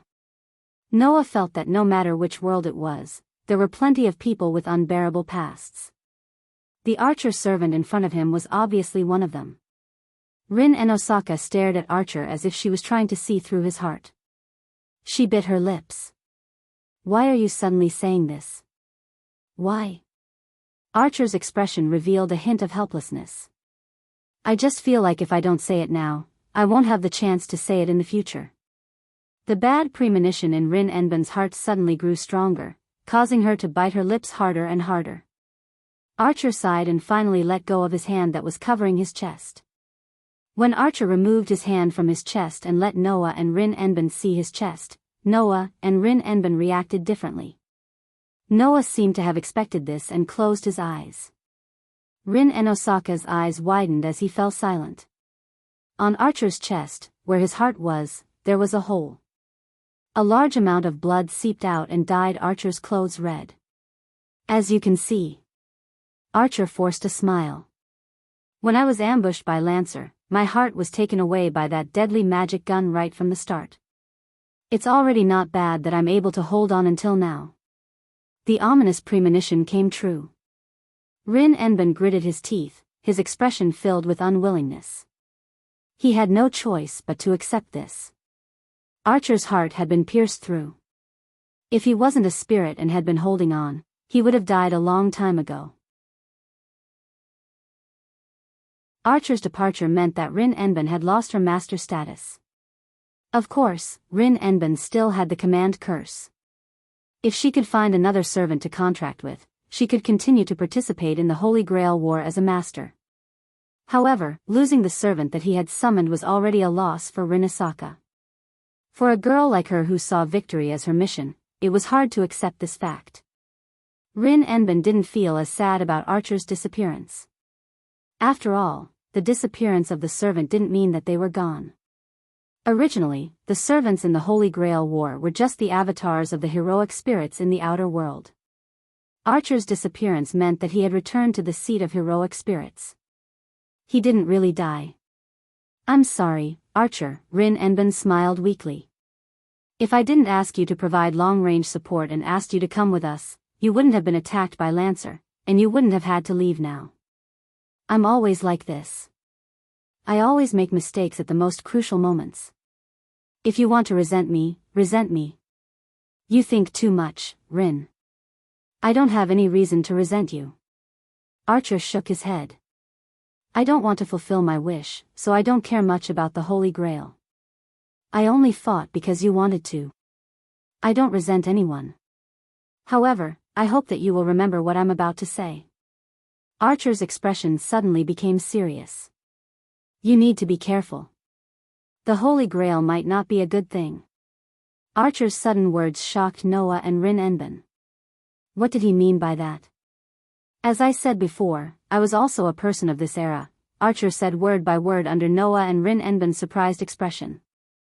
Actually, in my life, I participated in the Holy Grail War as a master, and I almost won the Holy Grail. Noah and Rin Enben looked at each other. Once obtained the Holy Grail? Noah asked in return. In other words, in the end, you didn't get the Holy Grail? It's not that I didn't get it, but I gave up. Archer didn't keep them in suspense anymore. Do you know the principle behind this ritual called the Holy Grail War? Noah and Rin Enben nodded at the same time. As everyone knew, there was a spiritual vein under Fuyuki City. The so-called spiritual vein, in fact, could also be called the Earth Vein. It was connected to the source of infinite magic, and there was an extremely large amount of magic flowing through the terrain. This was the case in Myo City. This was also the case in Fuyuki City. The Holy Grail War that existed in Fuyuki City was based on this foundation. The three magicians, Enben, Jiantong, and Einsteinberg, built a large-scale magic array on the land of Fuyuki City. This large-scale magic array had the ability to draw magic from Fuyuki City's Earth Vein and store it. With the magic power stored in this large-scale magic circle as the source, about every 60 years, the magic power in the veins of Fuyuki City would accumulate enough to support the launch of the Holy Grail War, which would be the beginning of the Holy Grail War. Most of the magic needed to summon the servant was provided by this magic array. Therefore, this large-scale magic array was also called the Great Holy Grail. Selecting a candidate for the master, bestowing the stigmata upon the master, and making contact with the seat of heroic spirits outside the world, allowing the master to effortlessly summon heroic spirits, which should have been incomparably difficult. These were all the functions of the Great Holy Grail. In addition to the Great Holy Grail, there was also a small Holy Grail. That was the real Holy Grail. This small Holy Grail was said to be made by the Einsteinberg family. Because of the knowledge instilled by Gaia and Alea, Noah remembered that the little Holy Grail was a vessel responsible for collecting the souls of the 6 servants who died in the Holy Grail War. When they returned to the outside of the world, they used their power to pierce a hole in the world. Then, they used the huge amount of magic accumulated in the Great Holy Grail to fix the hole, thereby creating a door to the outside of the world. It was a vessel to reach the root. This was the true face of the Holy Grail War. Under this purpose, the function of fulfilling any wish was just incidental. Therefore, before the souls of the 6 servants were stored in the small Holy Grail, this Holy Grail made by Einsteinberg did not have the power to fulfill wishes and open the path to the root. As if falling into a bad memory, Archer's face became ugly. Although I don't know if the same thing happened in this world, I still have to say that the Holy Grail is likely to have been contaminated. Chapter 767. Contamination. For a moment, Noah and Rin and Osaka almost didn't react to Archer's words. Especially Rin and Osaka, who was completely stunned. Noah still had some knowledge about the Holy Grail War from Gaia and Alea, so he knew the true nature and purpose of the Holy Grail War. Rin and Osaka, on the other hand, didn't know anything about the Holy Grail War. Every 60 years, the Great Holy Grail in Fuyuki City would accumulate enough magic power to start the ritual. Until now, the Holy Grail War had been held for more than 5 times. That was to say, this Holy Grail War was the 5th Holy Grail War. Before this, the previous 4 Holy Grail Wars had all failed due to all kinds of problems. In the end, no one obtained the Holy Grail. Among them, the 4th Holy Grail War happened 10 years ago. Originally, after the Holy Grail War ceremony, if one wanted to perform another ceremony, they would have to wait for about 60 years to accumulate mana. However, because the 4th Holy Grail War did not reach the point where the magic accumulated in the Great Holy Grail could be completely used up, it only took 10 years for the Holy Grail War to accumulate enough magic power to start the Holy Grail War ahead of time. Just 10 years ago, the previous head of the Enosaka family, Rin Enosaka's father, participated in the Holy Grail War. In the end, he died in a hurry, so Rin Enosaka didn't have a proper understanding of the Holy Grail War. Rin Enosaka only knew the basics of the Holy Grail War from the church's overseer.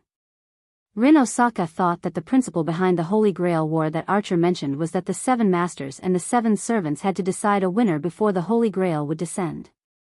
Rin and Osaka didn't know that the so-called Holy Grail was already prepared by the barons. The only thing that was lacking was the power and ability to activate the Holy Grail, which was the souls of the 6 servants. Only after the souls of the 6 servants were filled, the Holy Grail would be truly formed. Rin and Osaka didn't know any of this. Seeing Rin and Osaka's confused look, Archer wanted to explain, but his body was suddenly filled with mist, making his body gradually become illusory. Archer! Rin and Osaka exclaimed. It seems that we don't have much time for a clear explanation. Archer clenched his teeth as he clutched his pierced heart and looked at Noah. Let's not talk about Ling for now. You seem to have some understanding of the true workings of the Holy Grail War, so I'll just say it directly. Just like the word said, the Holy Grail may have been contaminated. At least, that was the case in the Holy Grail War that I participated in when I was alive. Why? Noah did not waste any time and asked directly. Why was the Holy Grail contaminated? That happened during the Third Holy Grail War. Archer tried his best to explain what he knew in the most concise way. In the Holy Grail War, the House of Baron, who was not good at combat magic, used a foreign classic as a catalyst to summon an eighth servant, Avenger, which was different from the 7 classes of the Holy Grail War. The 8th rank servant? Noah frowned deeply. Avenger. Avenger? Rin and Osaka subconsciously clenched his hands because of this ominous rank. There is no doubt that it is an ominous rank. Archer smiled helplessly. That servant is not a hero, but the absolute evil of this world, the sum of all the evil in the world, the most ancient evil, and so on. Instead of saying that it is a heroic spirit, it is better to say that it is a body of consciousness formed by the concept itself. If Gaia is the consciousness of the planet, and Alea is the consciousness of mankind, then it is the consciousness of all the evil in this world. The same as the suppression? Rin and Osaka was completely stunned. Even Noah's face sank. He was secretly shocked. There was such a thing in the Holy Grail War? Why didn't Gaia and Alea mention it at all? Don't be so surprised. They just exist in the same form. The combination of all the evil in the world is a kind of curse. Although ordinary curses are not on the same level as it, they can't really be compared to the 2 great restraints. Archer laughed. If that world's evil can really be on par with the restraining power, let alone a Holy Grail, whose authenticity is unknown, even if all the Holy Grail, including the real one, were added together, it would still be impossible to summon the existence of the restraining power. Hearing this, Noah and Rin and Osaka both sighed in relief. If there really was an existence on the same level as the suppression force, then let alone Rin and Aka, even Noah wouldn't dare to say that he could deal with it at full power. Curse, pollution, Noah, who had calmed down, suddenly thought of something. Could it be, did you notice it? Archer looked at Noah and bitterly smiled. That's right. Although he was known as the evil of this world, he was not a hero, nor did he leave behind any great achievements in any myths or legends. Naturally, he did not have the strength that a heroic spirit should have. He was very weak and was killed not long after he was summoned. There was no need for Archer to explain the subsequent development. Noah could guess it. The soul of the defeated Avenger was absorbed by the Holy Grail. Because even the soul itself was absolutely evil, the Holy Grail was contaminated and became an existence that manifested the evil power. Understanding this, Noah took a deep breath. What will the polluted Holy Grail become? Archer looked at Noah and said word by word, "You're the one who's going to die. It will become a vessel full of curses. Once it is summoned, a curse that no human can withstand will flow out and curse every human until the curse covers the entire world."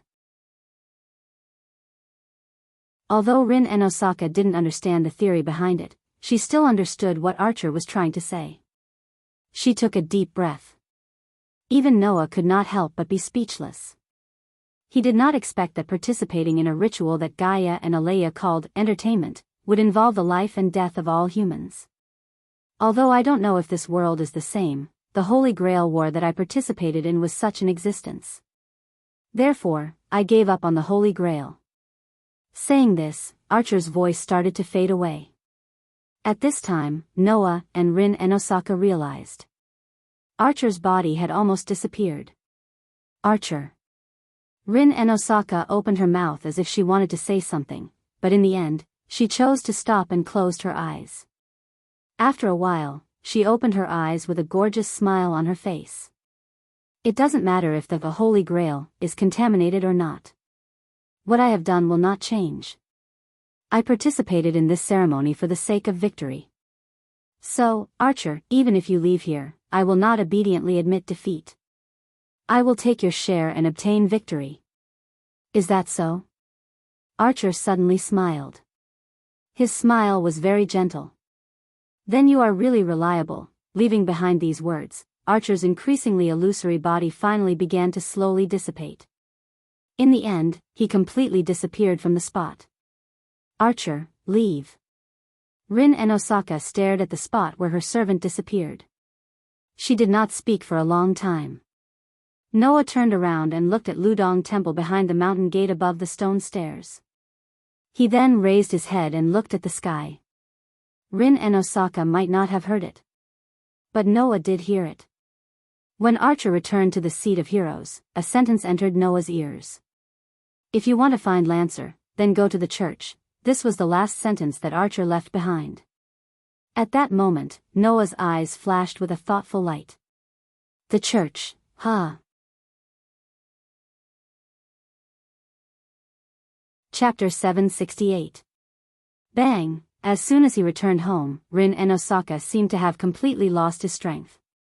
He fell on the sofa, and even his head was buried in the sofa. It was as if he could no longer move. Only a weak breathing sound could be heard. Noah, who came back with Rin and Osaka, glanced at Rin and Osaka but didn't say anything. Although he wasn't as good as Rin and Osaka, after tonight's battle, Noah also needed to think more about the future situation. After all, in just one night, 2 masters and 3 servants had already withdrawn from the Holy Grail War. Although Rin and Osaka didn't announce his withdrawal, he couldn't fight anymore after losing his servant. Unless he signed a contract with another servant, he could only be a spectator until the end of the Holy Grail War. Furthermore, because he still had the command seal, in order to prevent Rin and Osaka from returning, there might be other masters who would come to assassinate Rin and Osaka and kill the heir of the Osaka family. That might happen. Therefore, compared to Noah, Rin and Osaka must have more worries. As for Noah, he needed to carefully consider the 2 pieces of information left by Archer before he left. One was that the Holy Grail was likely to be contaminated. The other was the whereabouts of Lancer, who killed Archer. Excluding Rin and Osaka, there were a total of 4 groups of masters and servants. The masters that left were Gomu Soichiro and Caster. The servants that left were Archer, Caster, and Assassin. The remaining servants, in addition to Saber and Rider, were Lancer and Berserker. Berserker's master was determined to be Ilya, and Saber's master was Tamahira. Therefore, in the entire Holy Grail War, only Lancer's master hadn't appeared yet. In addition, there was also the person who killed Gomu Soichiro. Just who was that guy? This was also a problem. What are you going to do? Noah said as if nothing had happened. You're no longer a master, there's no need for you to participate in the war.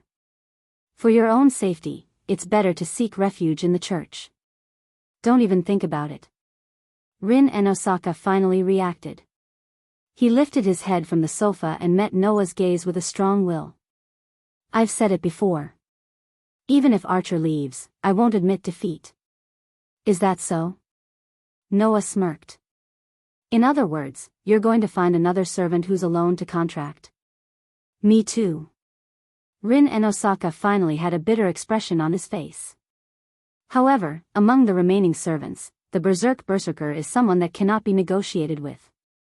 It is impossible for him to choose to betray Iliasphère and sign a contract with me. Lancer is also the main culprit behind the destruction of Archer. Furthermore, his master has yet to appear, so I don't know if Lancer and his master are compatible.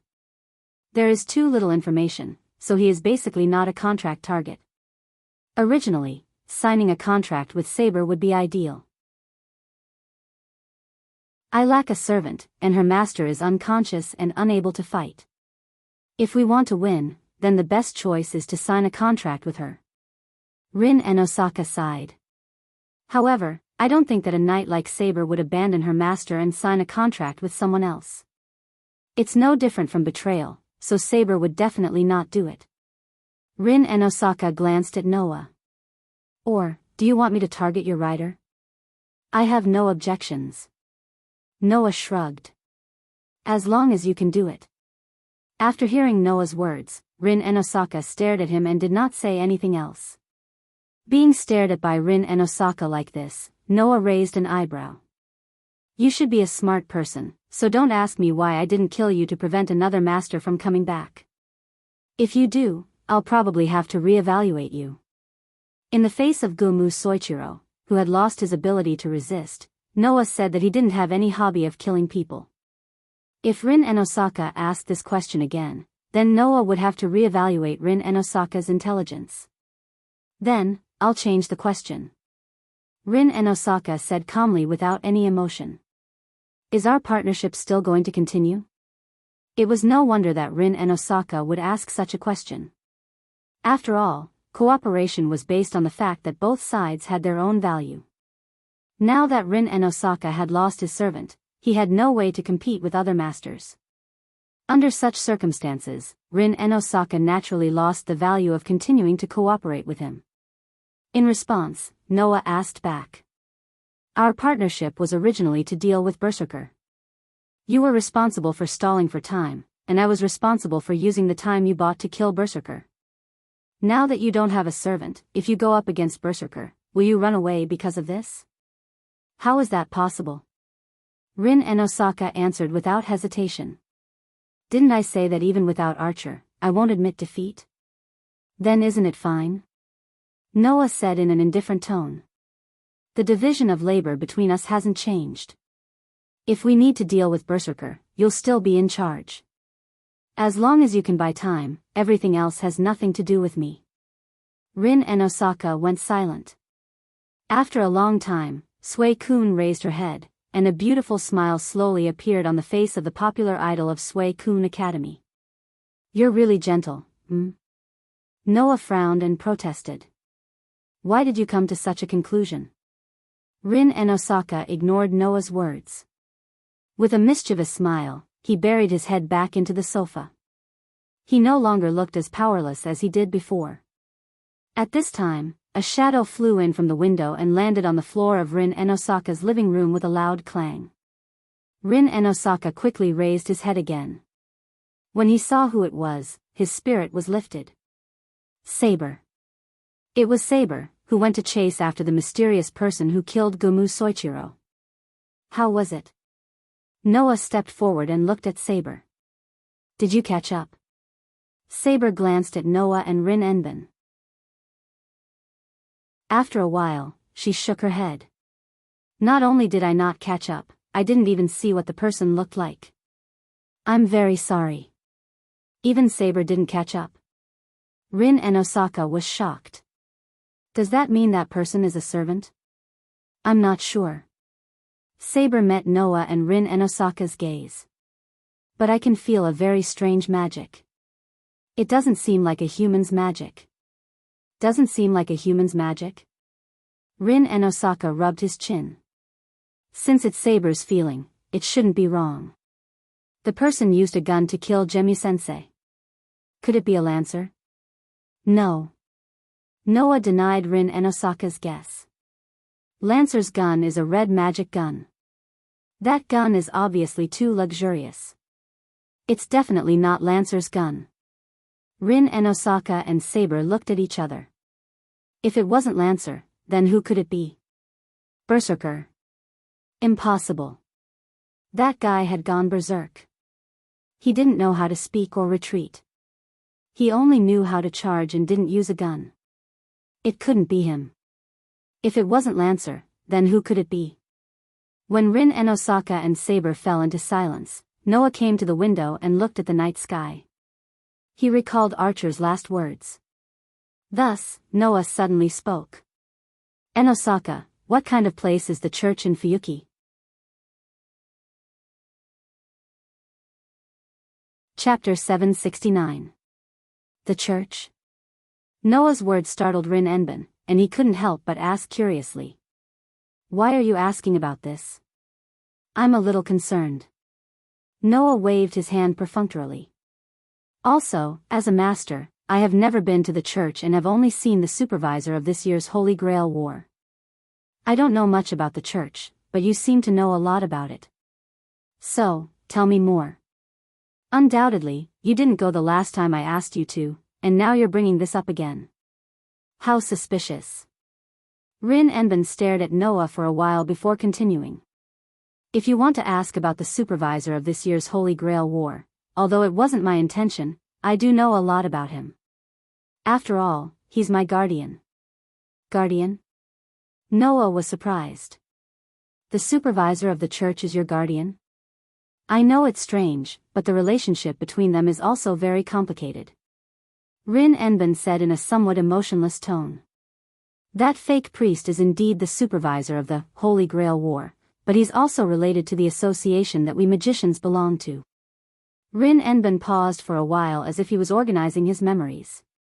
After a while, he explained to Noah. The current supervisor of the church used to be a member of the Holy Church. Later, he was sent to the Magic Association and became my father's disciple. My father was in charge of teaching him magic knowledge and abilities. After my father passed away, he replaced my father and became my guardian because I couldn't be independent at that time. There's such a relationship? Noah scratched his cheek. In other words, other than the supervisor of the Holy Church, he's also a member of the Magic Association, and he's also your senior's guardian? That's why I said he's a fake priest. Rin Enben obviously didn't have a good impression of his senior. Even his tone became a little harsh. Undoubtedly, the relationship between the Holy Church and the Magic Association is so bad, but that person was able to gain a foothold in both organizations and even became my father's disciple. However, thanks to this, after my father passed away, my magic was basically taught by him. In this aspect, I'll admit his value. Is that so? Noah nodded thoughtfully. What's the priest's name? Yen Feng Chili. Rin and Osaka said the name directly. Then, he seemed to have thought of something and clapped his hands. That's right, that fake priest also participated in the last Holy Grail War as master. This sentence made Noah's heart skip a beat. The church's supervisor, that priest Yen Feng Chili, also participated in the Holy Grail War? That means he was already a master? At this moment, Noah finally remembered. On the second night after summoning Ryder, he seemed to have met Lancer outside the church, right? The more he thought about it, the more Noah felt that something was wrong. The more he thought about it, the more Noah was worried. In addition to the information left behind by Archer before he disappeared, Noah couldn't sit still anymore and immediately walked towards the door. Noah? Rin Enben froze for a moment. Where are you going? Saber, who had been quietly listening to the conversation like a loyal guard, also asked in surprise. There are some things I care about. Noah didn't even turn his head and directly walked out of the hall. I'm going to the church. You guys can rest first, don't wait for me. After saying this, Noah's figure disappeared from Rin Enben and Saber's sight. Aren't you going to follow him? Saber asked Rin Enben. Maybe Noah found something? Even so, I don't have a servant anymore. Even if I follow him, I'll just be a burden. Rin Enben stared blankly at the door and then turned to look at Saber. To prevent this from happening again, Saber, I need your help. Saber understood the meaning behind Rin Enben's words. You want me to form a contract with you and become your servant? Saber looked directly at Rin Enben. Rin, you should know that my master is still unconscious. Do you want me to give up on her and form a contract with you while she's unconscious? Although Saber didn't directly reject him, Rin Enben already understood what Saber meant. It was obvious that Saber wouldn't form a contract with Rin Enben under such circumstances. That would be no different from betrayal. I knew you would say that. Rin Enben wasn't upset at all. Instead, he smiled. But, Saber, we don't know when Sakura will wake up. If she continues to sleep like this, what are you going to do? If my master can't fight, then I, as the sword, will do, Saber replied without hesitation. Plus, I should be the one fighting. Sakura is someone I have to protect. It's fine even if I don't fight. But if you don't have a master, you'll be troubled too, right? Rin Enben said. Do you want to fight alone until the end and obtain the Holy Grail yourself? Saber frowned when she heard this. Why did it sound like Saber was going to monopolize the Holy Grail? I know you're strong, but it's not good to fight alone. Rin Enben finally made this suggestion. Coincidentally, I don't have a servant, and your master can't move. So, why don't we form a team? A team? Saber seemed to understand Rin Enben's intention. I don't have any desire for the Holy Grail. I just want to obtain the final victory. Rin Enben said firmly. So, even if we don't have a contract, we can just form a team. I'll be your master, and you'll be my servant. Before Sakura wakes up, how about we maintain this relationship? Relationship, not contract, right? Saber finally understood. In other words, we're master and servant in name, right? That's right. Rin and Osaka smiled. How about it? Is this acceptable? Saber closed her eyes and fell into deep thought. Rin Enben didn't rush her. He just sat there and waited for Saber's answer. After a long time, Saber finally opened her eyes and nodded. I understand, Rin. Before Sakura wakes up, we'll form a team and fight together.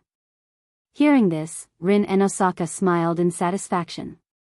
Nighttime, after leaving Enben's house, Noah went straight to the church. Enben's house was quite far from the church. In addition, it was the middle of the night. Noah walked in the dark towards the church. He didn't seem to be in a hurry. It was as if he was out for a walk. It looked like he was taking a leisurely walk, but in reality, it was quite fast. As the night deepened, Noah climbed up a steep slope and finally arrived at the entrance of the church from a few days ago. Looking at the dark night, the church seemed to have opened its bloody mouth and was ready to swallow any intruders alive. This time, Noah didn't just stand at the entrance. Instead, he pushed open the iron fence and walked in. Outside the church's chapel was a courtyard that looked a little shabby. Noah crossed the courtyard and came to the chapel. He reached out his hand and pushed the door open. Gotcha! With a slight but clear sound of the door opening, the full view of the church appeared in front of Noah's eyes. It was just an ordinary church. Long benches were lined up in an orderly manner. Silver moonlight shone through the windows. Wisps of fog-like smoke rose from the candles placed on the table at the front of the hall. Wisps of cold air lingered in the air. In this church, the back of a tall man wearing a priest's outfit appeared in Noah's vision. Looking at the priest, Noah slowly narrowed his eyes.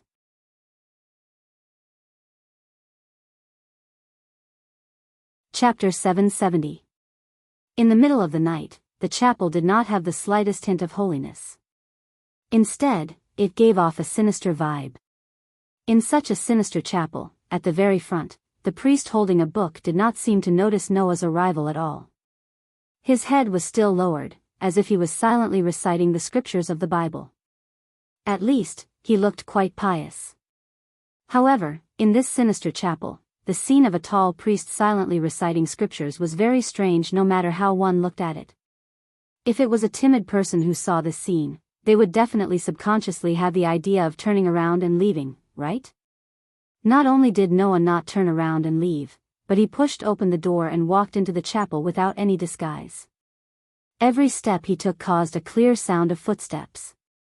He was upright, without the slightest bit of sneakiness. This made the chapel seem a little livelier. However, Noah did not directly walk towards the priest. Instead, after walking for a short distance, he stopped and did not make any further movements. An indescribable silence filled the chapel. The believers and visitors did not immediately make a sound. They only maintained the scene in front of them, causing the atmosphere to become quite strange. Although this was the first time they had met, and there was no obvious hostility between them, the scene in front of them gave people the feeling that a confrontation had already been going on in the dark, with swords drawn and bows drawn, and was extremely tense. Whoever broke the silence first would be the one at a disadvantage. It was just this kind of atmosphere. After an unknown amount of time had passed, the first round of confrontation ended with the priests admitting defeat. The sacred chapel will never reject any visitors. A low and gloomy voice came from the priest's body. However, you don't seem to have any reason to visit at this time, do you? Writer's Master? The moment the voice fell, the priest put down the Bible in his hand, turned around, and met Noah's gaze. The supervisor of the Holy Grail War, Yen Fengili. At this moment, the man called a fake priest by Rin Enban looked at Noah with a pair of unfriendly eyes. It was as if he was looking at something unimportant. A smile appeared on his face, as if he had seen through everything. Most of the masters who come here are either here for help or for protection. Writer's Master, what is your purpose for coming here? To the point. There was not the slightest hint of beating around the bush. The priest named Yen Fengili went straight to the point. He did not seem like a clergyman at all, which made people feel a sense of disgust. At this moment, Noah did not want to be outdone. He pursed his lips and smiled, and spoke without reservation. I have something to confirm, so I came here. Is that so? Yen Fengili put his hands behind his back and closed his eyes. Instead of calling him a priest, it would be better to call him an important member of the battle. It is my duty as a supervisor to help Master resolve his doubts regarding the Holy Grail War. I can't refuse your request. He made it sound as if he could not refuse because of his job, and not because he wanted to help Noah resolve his doubts. Yen Fengili said. Then, what do you want to confirm? What I want to confirm is very simple. Noah stared at Yen Fengili and shrugged. Excuse me, Father, as long as one has the aptitude for magic, anyone can become a master, right? There is a misunderstanding in your question, Yen Fengili said calmly. It should be said that as long as one has the aptitude for magic, anyone can be chosen by the Holy Grail and become a master. Indeed. Noah nodded slowly.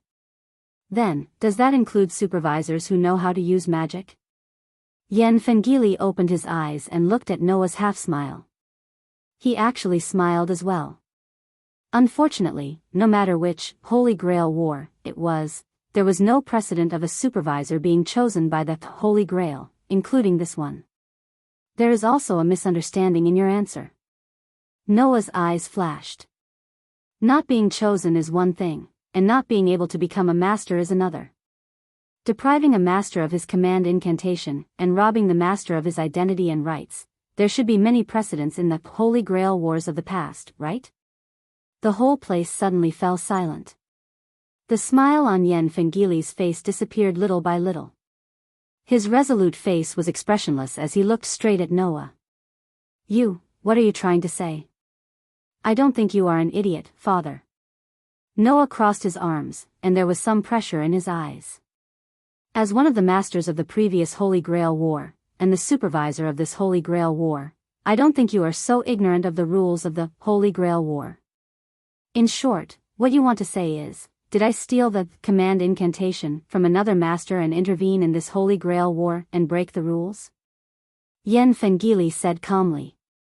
Since you said so, it means that you have evidence to prove the truth of this matter, right? How could that be? Noah spread his hands helplessly. If I had solid evidence, then I wouldn't have come here alone to confirm it. I would have prepared for Saber and Ryder to attack this place together. Then, would have let Rindosaka see what kind of person her supervisor is. Oh. Yen Fengili suddenly smiled. In other words, you came here to question me without any preparation? That's right, Noah admitted generously and even kindly gave a suggestion. So, if there is a supervisor who wants to break the rules and intervene in the Holy Grail War, and wants to take me down, now is the best time to do so. You don't have to provoke me, Master of Ryder, Yen Fengili said expressionlessly as if he was facing a child who liked to play pranks. No matter what, I have no intention of killing you here. If this is your purpose, then please leave. After he finished speaking, Yen Fengili turned around and was about to pick up the Bible that he put on the table. However, his body suddenly froze, and he suddenly turned around. Whoosh! At the same time, a fist carrying the whistling sound of the wind suddenly came from behind Yan Fengqi and directly landed in the air. Yan Fengqi turned his body and dodged the punch. He clicked his tongue and looked at Noah, who had appeared in front of him at some point and was still in a punching posture. You actually attacked the supervisor. Are you not normal? Master of Rider. You're wrong. It's because I'm too normal that I'm so easily affected by my emotions. Noah retracted his fist and turned around to look at Yan Fengili with a cold smile. You're right. I don't have any evidence to prove that you've broken the rules, and I'm not even sure that you're Master of Lancer. However, unfortunately, I don't have a good impression of priests. The priests that I've met in the past were either man-killer ghosts or crazy people. For someone like you who doesn't look like a priest at all and is full of evil energy, I think that using this method would be the easiest way to confirm what I want to confirm. After he finished speaking, Noah seemed to be mocking himself for letting his emotions affect his decisions, and a manic aura surged from his entire body. Within that aura, there was a trace of murderous intent. If you don't want to die, then struggle as much as you can. However, Noah's direct attack was like peeling off a corner of the mask that no one could see on Yan Fengili's face. A sinister smile appeared on Yan Fengili's resolute face. I see. As expected of the master who can go head to head with a servant. You're full of confidence in your own conjectures.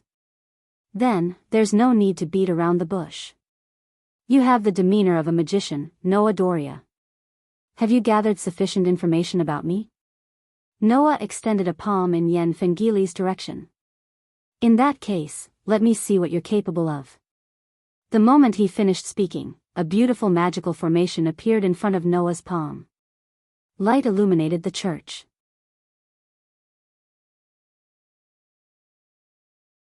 Chapter 771. In the dark night, inside the church that was rippling with an ominous aura, a strong light suddenly shone through the window and the crack of the door. It was as if something had soared up, illuminating the entire church. Boom! Immediately afterward, accompanied by a heavy explosion, with the church's door as the center, the wall in front of the building burst open, and a huge beam of light shot out from the inside, directly passing through the courtyard in front of the church. After blasting the iron fence, it rubbed against the ground and shot into the distance. Under the attack of this huge beam of light, a figure seemed to be abruptly pushed out, flew upside down, and fell heavily on the ground. After making a muffled groan, he turned over and kneeled on one knee, awkwardly rubbing against the ground for some distance before stopping. Chi, a trace of light smoke rose from his body, making Yan Fengqi kneeling on one knee on the ground. The priest's attire on his body looked like it was on fire, and there were traces of scorch everywhere. However, Yan Fengqi didn't care about his own embarrassment. His eyes were fixed on the front. Duh. Duh. Duh. Duh. Under the gaze of Yan Fengqi, the wall in front of him was directly destroyed without leaving a trace, and inside the church, a figure slowly walked out with clear footsteps. Around Noah's body, as if there were cannons floating around him, a precise geometric pattern moved along with Noah's movement. Surrounding Noah's body, there was a burst of amazing magic power, making the whole space filled with an oppressive atmosphere. Looking at Yan Fengqi, who was kneeling on one knee on the ground and staring at him, Noah raised his eyebrows.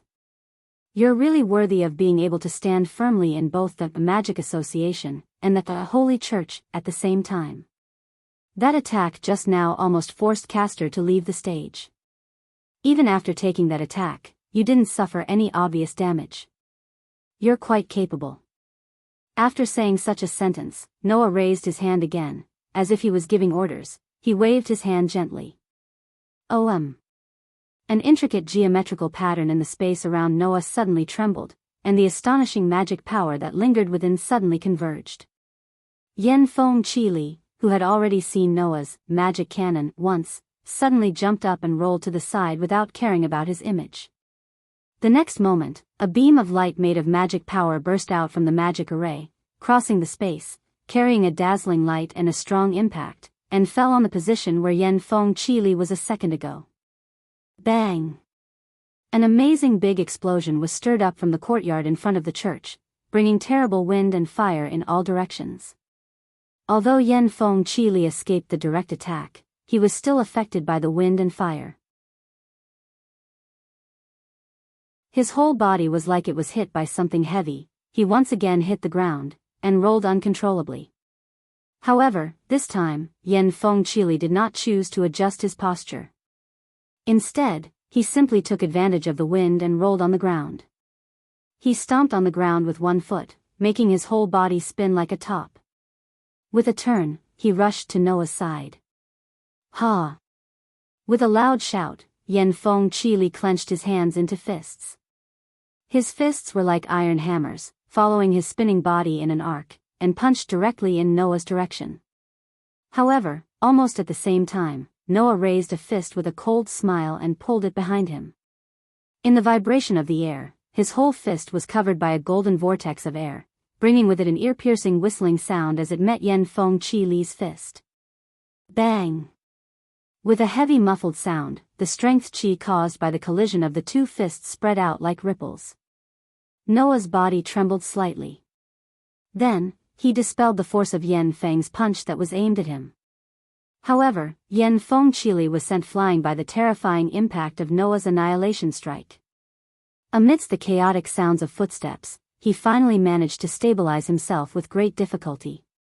After a brief exchange of blows, Noah was clear about the situation. Regardless of Yen Feng Qi Li's ability in magic, in close combat, his fist technique was probably not inferior to Gumu Zangakiro's. The difference was that Gumu Zangakiro's fist technique was born for surprise attacks, and was too strange and unpredictable. Yen Feng Qi Li's fist technique was rather orthodox, and did not have any obvious weaknesses. Unfortunately, if that's the case, then he can only struggle. As soon as he finished speaking, the magic formations around Noah lit up one after another, gathering a strong magical power. Seeing this, Yen Feng Qi Li's body tensed up, and his expression was grave. Only those who had actually faced Noah knew how difficult it was to deal with Noah, who had turned into a mobile cannon. When dealing with the servants, because most of the servants basically had magical skills, Noah's magic cannon didn't play any role at all. It could only be reduced to a decoration. When he first faced Castor, Noah's magic cannon almost sent the opponent back to the seat of heroes. It was enough to show how powerful this magic was because of Noah. Otherwise, later, Castor wouldn't specifically guard against Noah's magic. Now, the opponent was not a servant with magical skills or a magician from the gods' generation. Noah's magic cannon finally showed its true power. The moment the familiar trembling sound sounded, a magical beam with a strong light and a terrible impact swept out and blasted in the direction of Yen Feng Qi Li. Bang! There was another huge explosion. The magic beam that landed on the ground stirred up a gust of wind that shook the surroundings. Once again, Yen Feng and Qi Li, who had leaped out of the way at the last moment, were blown away. They rolled on the ground for the umpteenth time. Yen Feng Qi Li, who was still rolling on the ground, didn't have time to get up. The trembling sound that made people's hearts shrink fiercely finally made Yen Feng Qi Li's pupils finally shrank to the size of a needle tip. If this continues, Yen Feng Qi Li will only be forced to a dead end by the continuous bombardment of the magic cannon. Yen Feng Qi Li, who understood his situation, could only click his tongue. He put his hand into his arms and pulled out several red tools that looked like daggers. Between his 5 fingers, he tightened his grip, and from the tip of the handle, a sharp blade popped out. Immediately, Yen Feng Qi Li fiercely rolled, his figure jumped up, and with a swing of his hand, the weapons in his hand were like arrows, cutting through the air, and directly shot in the direction of Noah. Seeing this, Noah was slightly surprised, but he didn't have the slightest hesitation. His body tensed up, and a dense magical energy immediately emerged from his body. In the end, it lingered around Noah's body, causing waves of magical aura to shake off from Noah's body. The numerous sharp weapons that turned into arrows quickly flashed over, and viciously shot towards Noah's throat, heart, limbs, abdomen, and head, respectively. The attack of every weapon was aimed at the goal of killing. However, when the weapons with the cold white tips on their blades violently shot over, and landed on the magical aura that lingered around Noah's body, it seemed to have encountered a major obstacle. Even if they penetrated the magical aura, the speed of the shooting became slower and slower. In just a short while, the sharp weapons that were shot out seemed to have lost their strength in a swamp.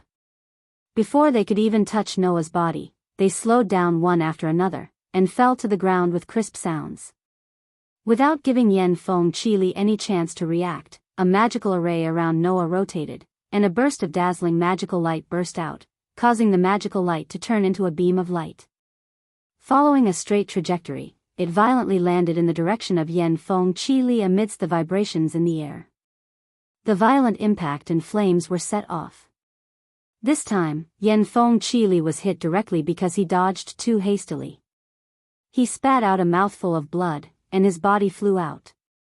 After rubbing against the ground for more than 10 meters, he slowly came to a stop. Is this the end? Amidst Noah's sarcastic voice, the fatal magical light beam fell. The sound of the explosion resounded throughout the night sky of the church.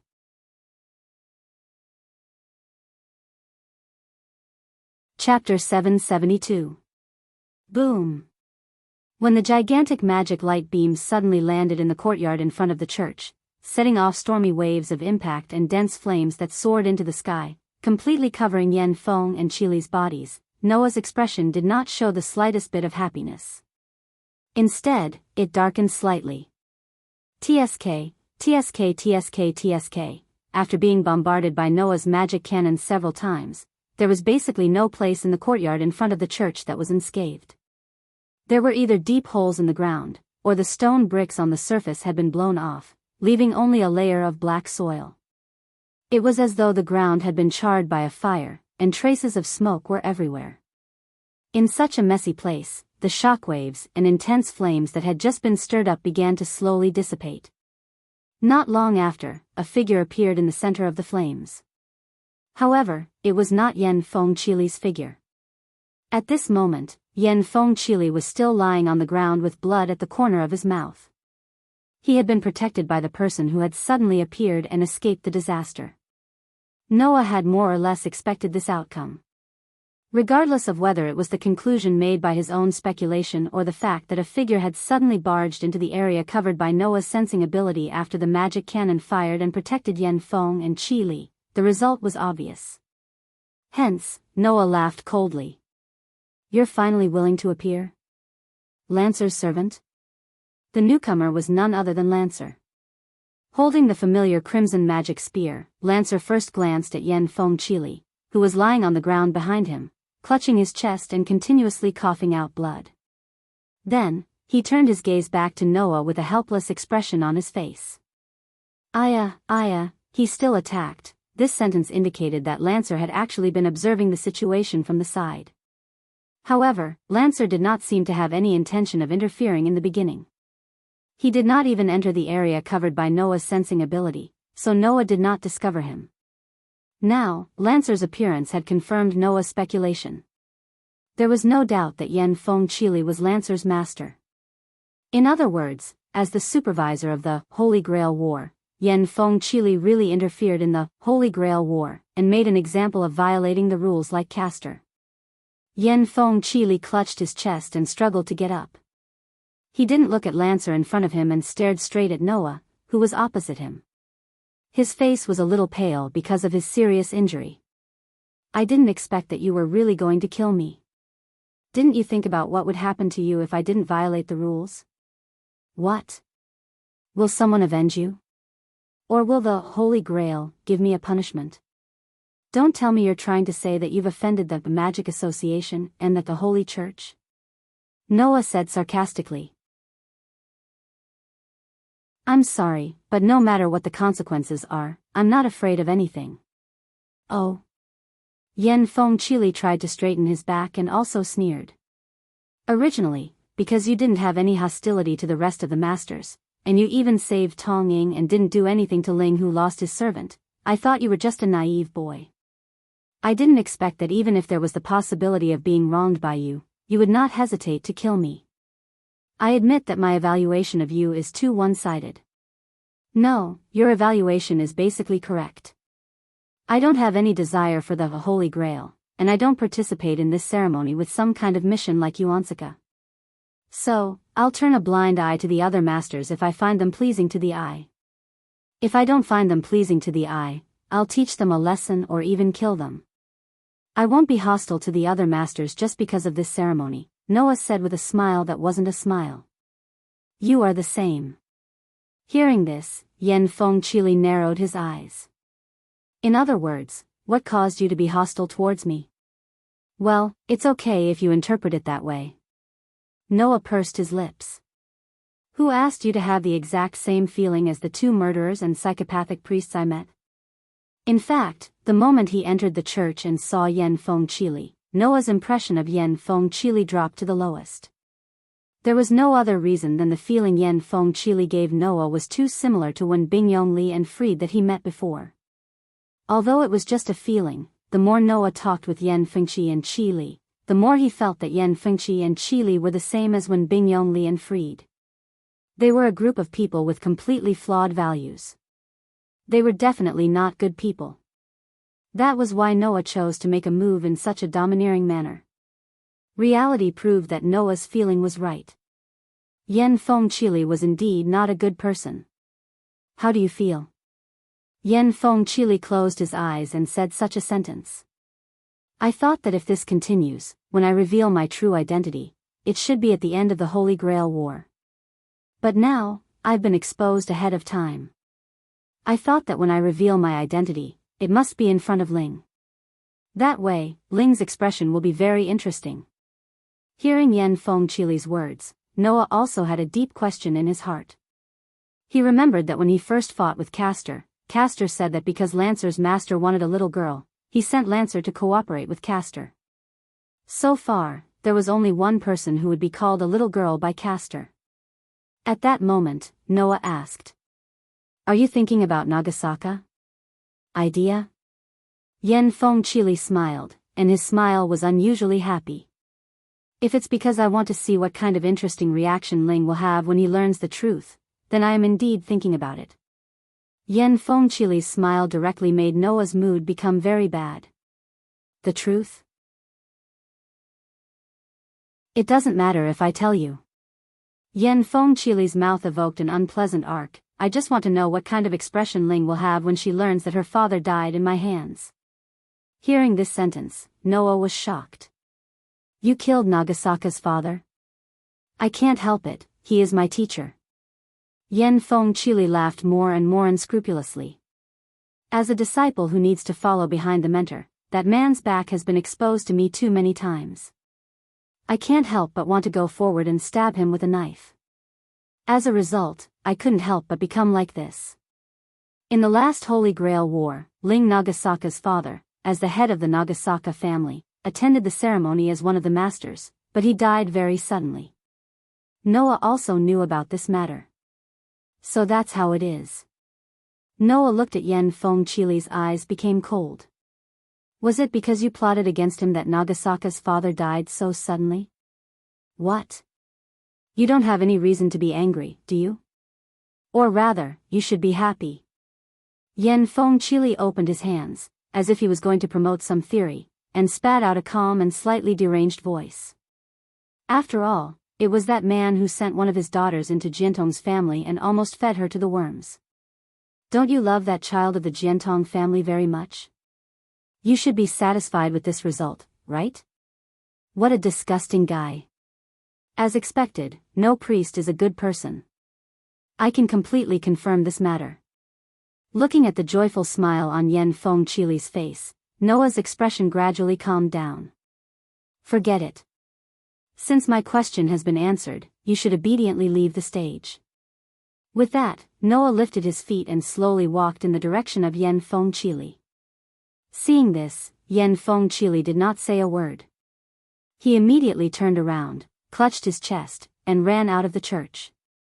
Noah watched as Yen Feng and Qili left. Just as he was about to chase after them, a careless voice rang in his ears, causing him to stop in his tracks. Hey, don't chase after him. How about you play with me here?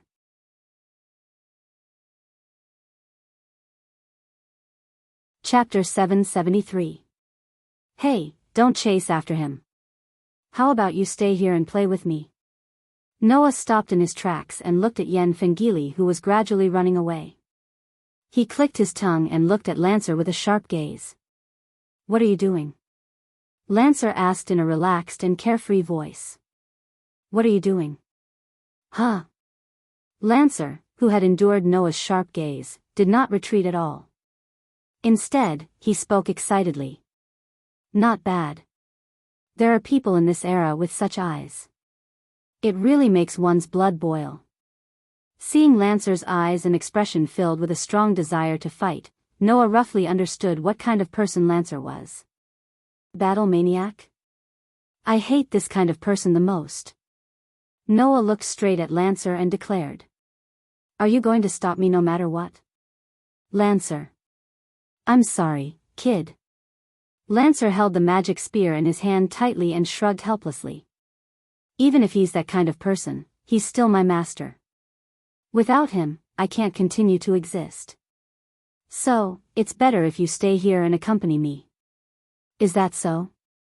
Noah closed his eyes slightly and then suddenly opened them.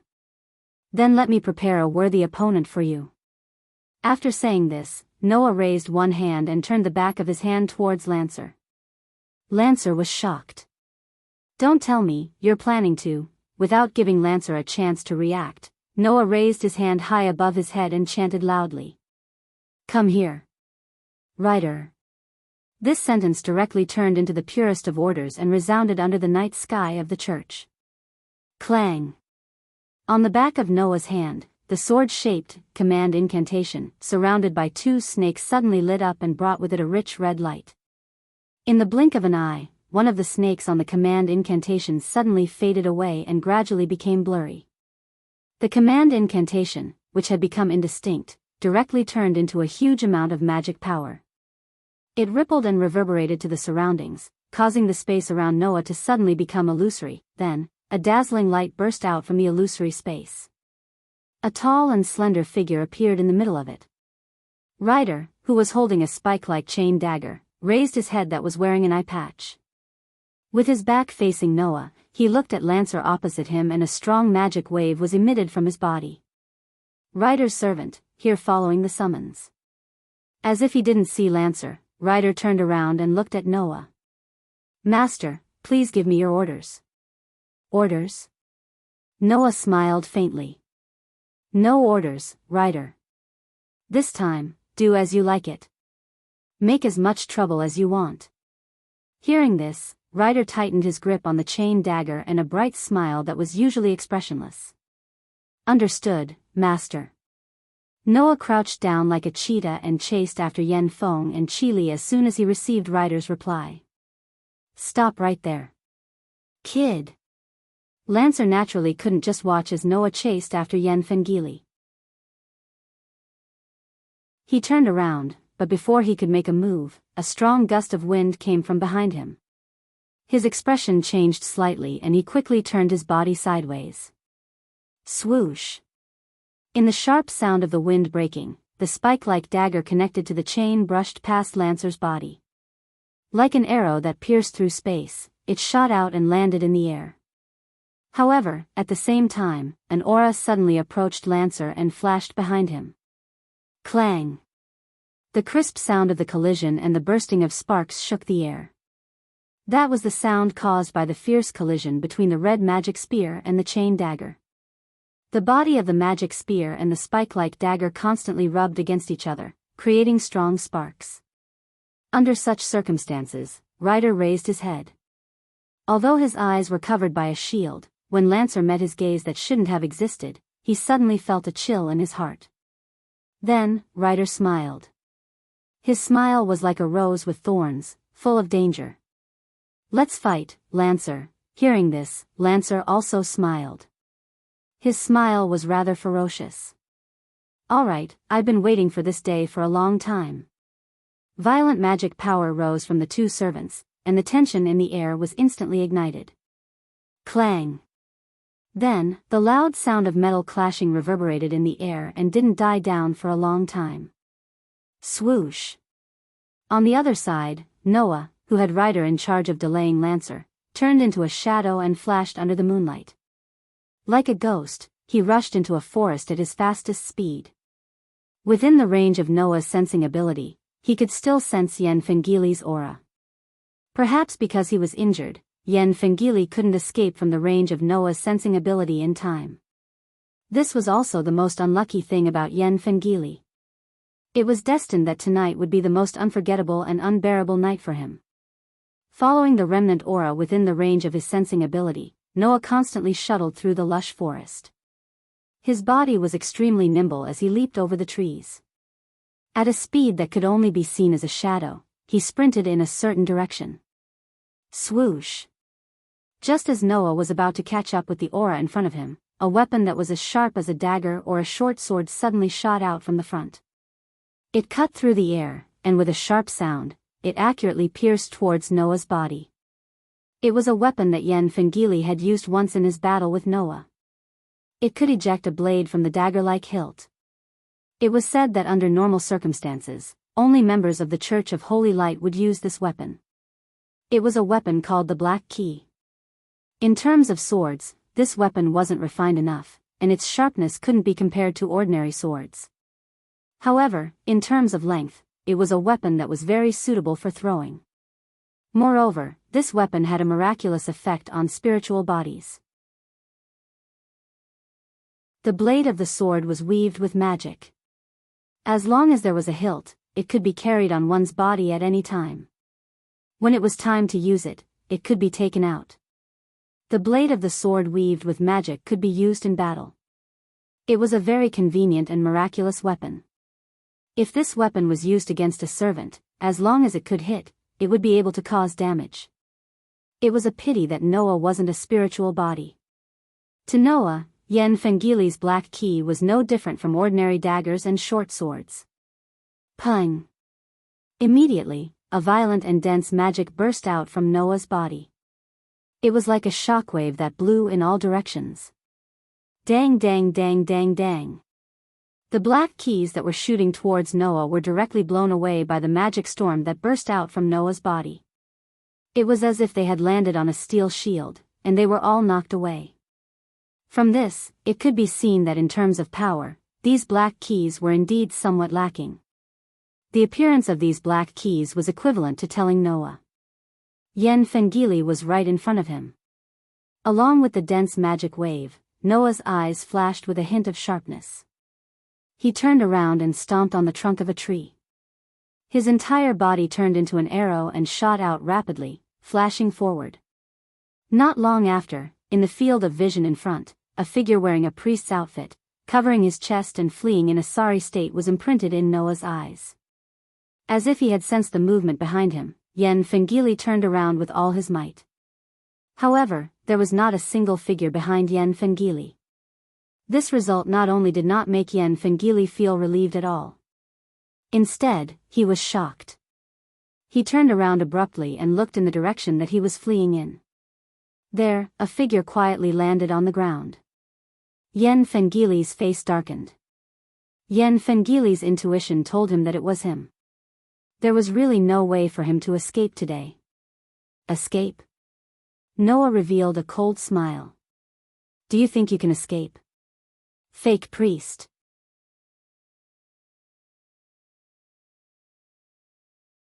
Chapter 774. Whoosh. The mana waves that continued to rise from Noah's body were like a gust of wind that rolled up the dead branches and rotten leaves on the ground in the silent forest at night. It was as though a tornado was wantonly venting its power. It was quite a shocking sight. Even Yen Fengshi couldn't help but take a step back when he saw this scene. At this time, what filled Yen Fengshi's heart wasn't fear, but shock. Ever since he was in the church, Noah had used the mana cannons made of pure mana more than once. That kind of magic seemed simple, but because of its simplicity, its power was directly related to the amount of magic. From the power of the magic cannon, it could be seen that even if it was just a single shot, the amount of magic it required was quite shocking. However, from start to finish, Noah had used the magic cannon countless times, but it didn't seem like it was going to be used up at all. Moreover, now, he was using the most direct method to display his magic in front of him. How could Yan Fengqi not be shocked? Could it be that this person's magic was boundless? Even the heroic spirits who stood out from the legends didn't have this level of magic. How did this master, who came out of nowhere, have this level of magic power? If he had this level of magic, he shouldn't be unknown in this world. The Magic Association, which paid the most attention to magic, should have noticed, right? Magic was the root of mystery. Even the ritual of the Holy Grail was built on the foundation of the endless magical power in Fuyuki City. It was easy to imagine how important magic was. Therefore, if he had this level of magic power, he would definitely be noticed by the Magic Association. However, Yan Fengqi, who had a firm foothold in both the Holy Church and the Magic Association, didn't know of this person's existence. This made Yan Fengqi involuntarily grit his teeth and speak. "You, who are you?" "What?" Noah lifted his feet and slowly walked towards Yan Fengqi. In the end, is this the only question in your heart?" From Noah's words, Yan Fengqi felt a real murderous intent. The person in front of him was indeed planning to kill Yan Feng and Qi Li. That was why he chased after them. Yan Fengqi didn't know that Noah would directly kill someone he met for the first time. That was a very rare thing. Yan Fengqi, who didn't know this, pulled out the black key with a sullen face. Clang! The sharp blade of the black key, which looked like a dagger's hilt, flashed with a cold light. Instead of retreating, Yan Feng Qi Li advanced. With a shift of his feet, his figure instantly turned into a black shadow and shot toward Noah like a bolt of lightning. His sharp black key easily cut through the air with the help of magic power. Of the black keys of the black key. Facing Black Key's merciless attack, Noah's eyes flickered slightly.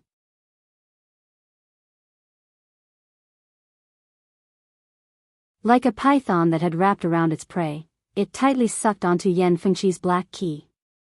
With a forceful tug, Yan Fengqi lost his balance and fell forward. Whoosh! Almost instantaneously, a fist that was accompanied by a whistling sound of the winds suddenly flashed out. It was mixed with a terrifying force and violently blasted towards Yan Fengqi. Yan Fengqi Li's expression changed again and again. He could only give up on the black key that was strangely sucked in. He also clenched his fist and tried his best to gather his magic power. He gathered it on his fist and pressed it against the fist that was bombarding towards him. Boom! When the fists collided, a muffled sound and the impact of the strength chi shook the forest, causing the two figures who were exchanging punches to suddenly retreat. Wang! Immediately after, a gorgeous magic array rotated in front of one of the figures. A terrifying demonic power that would make anyone tremble in fear gathered in the magic array, condensing into a brilliant beam of light, and shot out like a flood. Yan Fengqi, who clearly understood the power of the light beam, could only shrink his eyes and feel a wave of fear in his heart. This was because Yan Fengqi was still unable to stabilize his body and was in a state of retreating. There was no way he could avoid the light beam that was shot at close range. Therefore, this time, the magic wind beam did not deviate and directly landed on Yan Fengqi's body. Boom! The shocking explosion thundered through the entire forest. Even outside the forest, it could be heard clearly. At this moment, in a corner of the forest, a scorching red fire burst out like a wave of fire that set the prairie ablaze. It was like a violent storm that burst out from the middle. All the trees in the area that were affected by the scorching fire were swallowed by the spreading fire almost in the blink of an eye and directly caught fire. The entire corner of the forest turned into a red lotus hell. It had completely turned into a sea of fire. The figure that was directly hit by the magic wind beam that caused all this was scorched black and his skin festered as if he had been calcined by the fire. Puchi! With a mouthful of red blood spurting out, Yan Fengqi's body, which was scorched black and smoking, fell powerlessly like a bird that had its wings broken and crashed heavily into the deep pit on the ground. There was not a single spot that was intact, and his breath was almost gone. Noah, who had retreated to the edge of the sea of fire, saw this scene. Even though he did not have any good feelings for Yan Fengqi and only had disgust and killing intent in his heart, he would not be stingy with his praise at this time. After all, It was already very praiseworthy that Yan Fengqi did not shatter into pieces after taking a full hit from the magic wind beam that could even directly annihilate a low-level fallen angel. Although this praise was exchanged for with Yan Fengqi's life, you're tuning into the Journey of the Soul YouTube channel. Don't forget to subscribe and join us on this journey to catch the most captivating stories.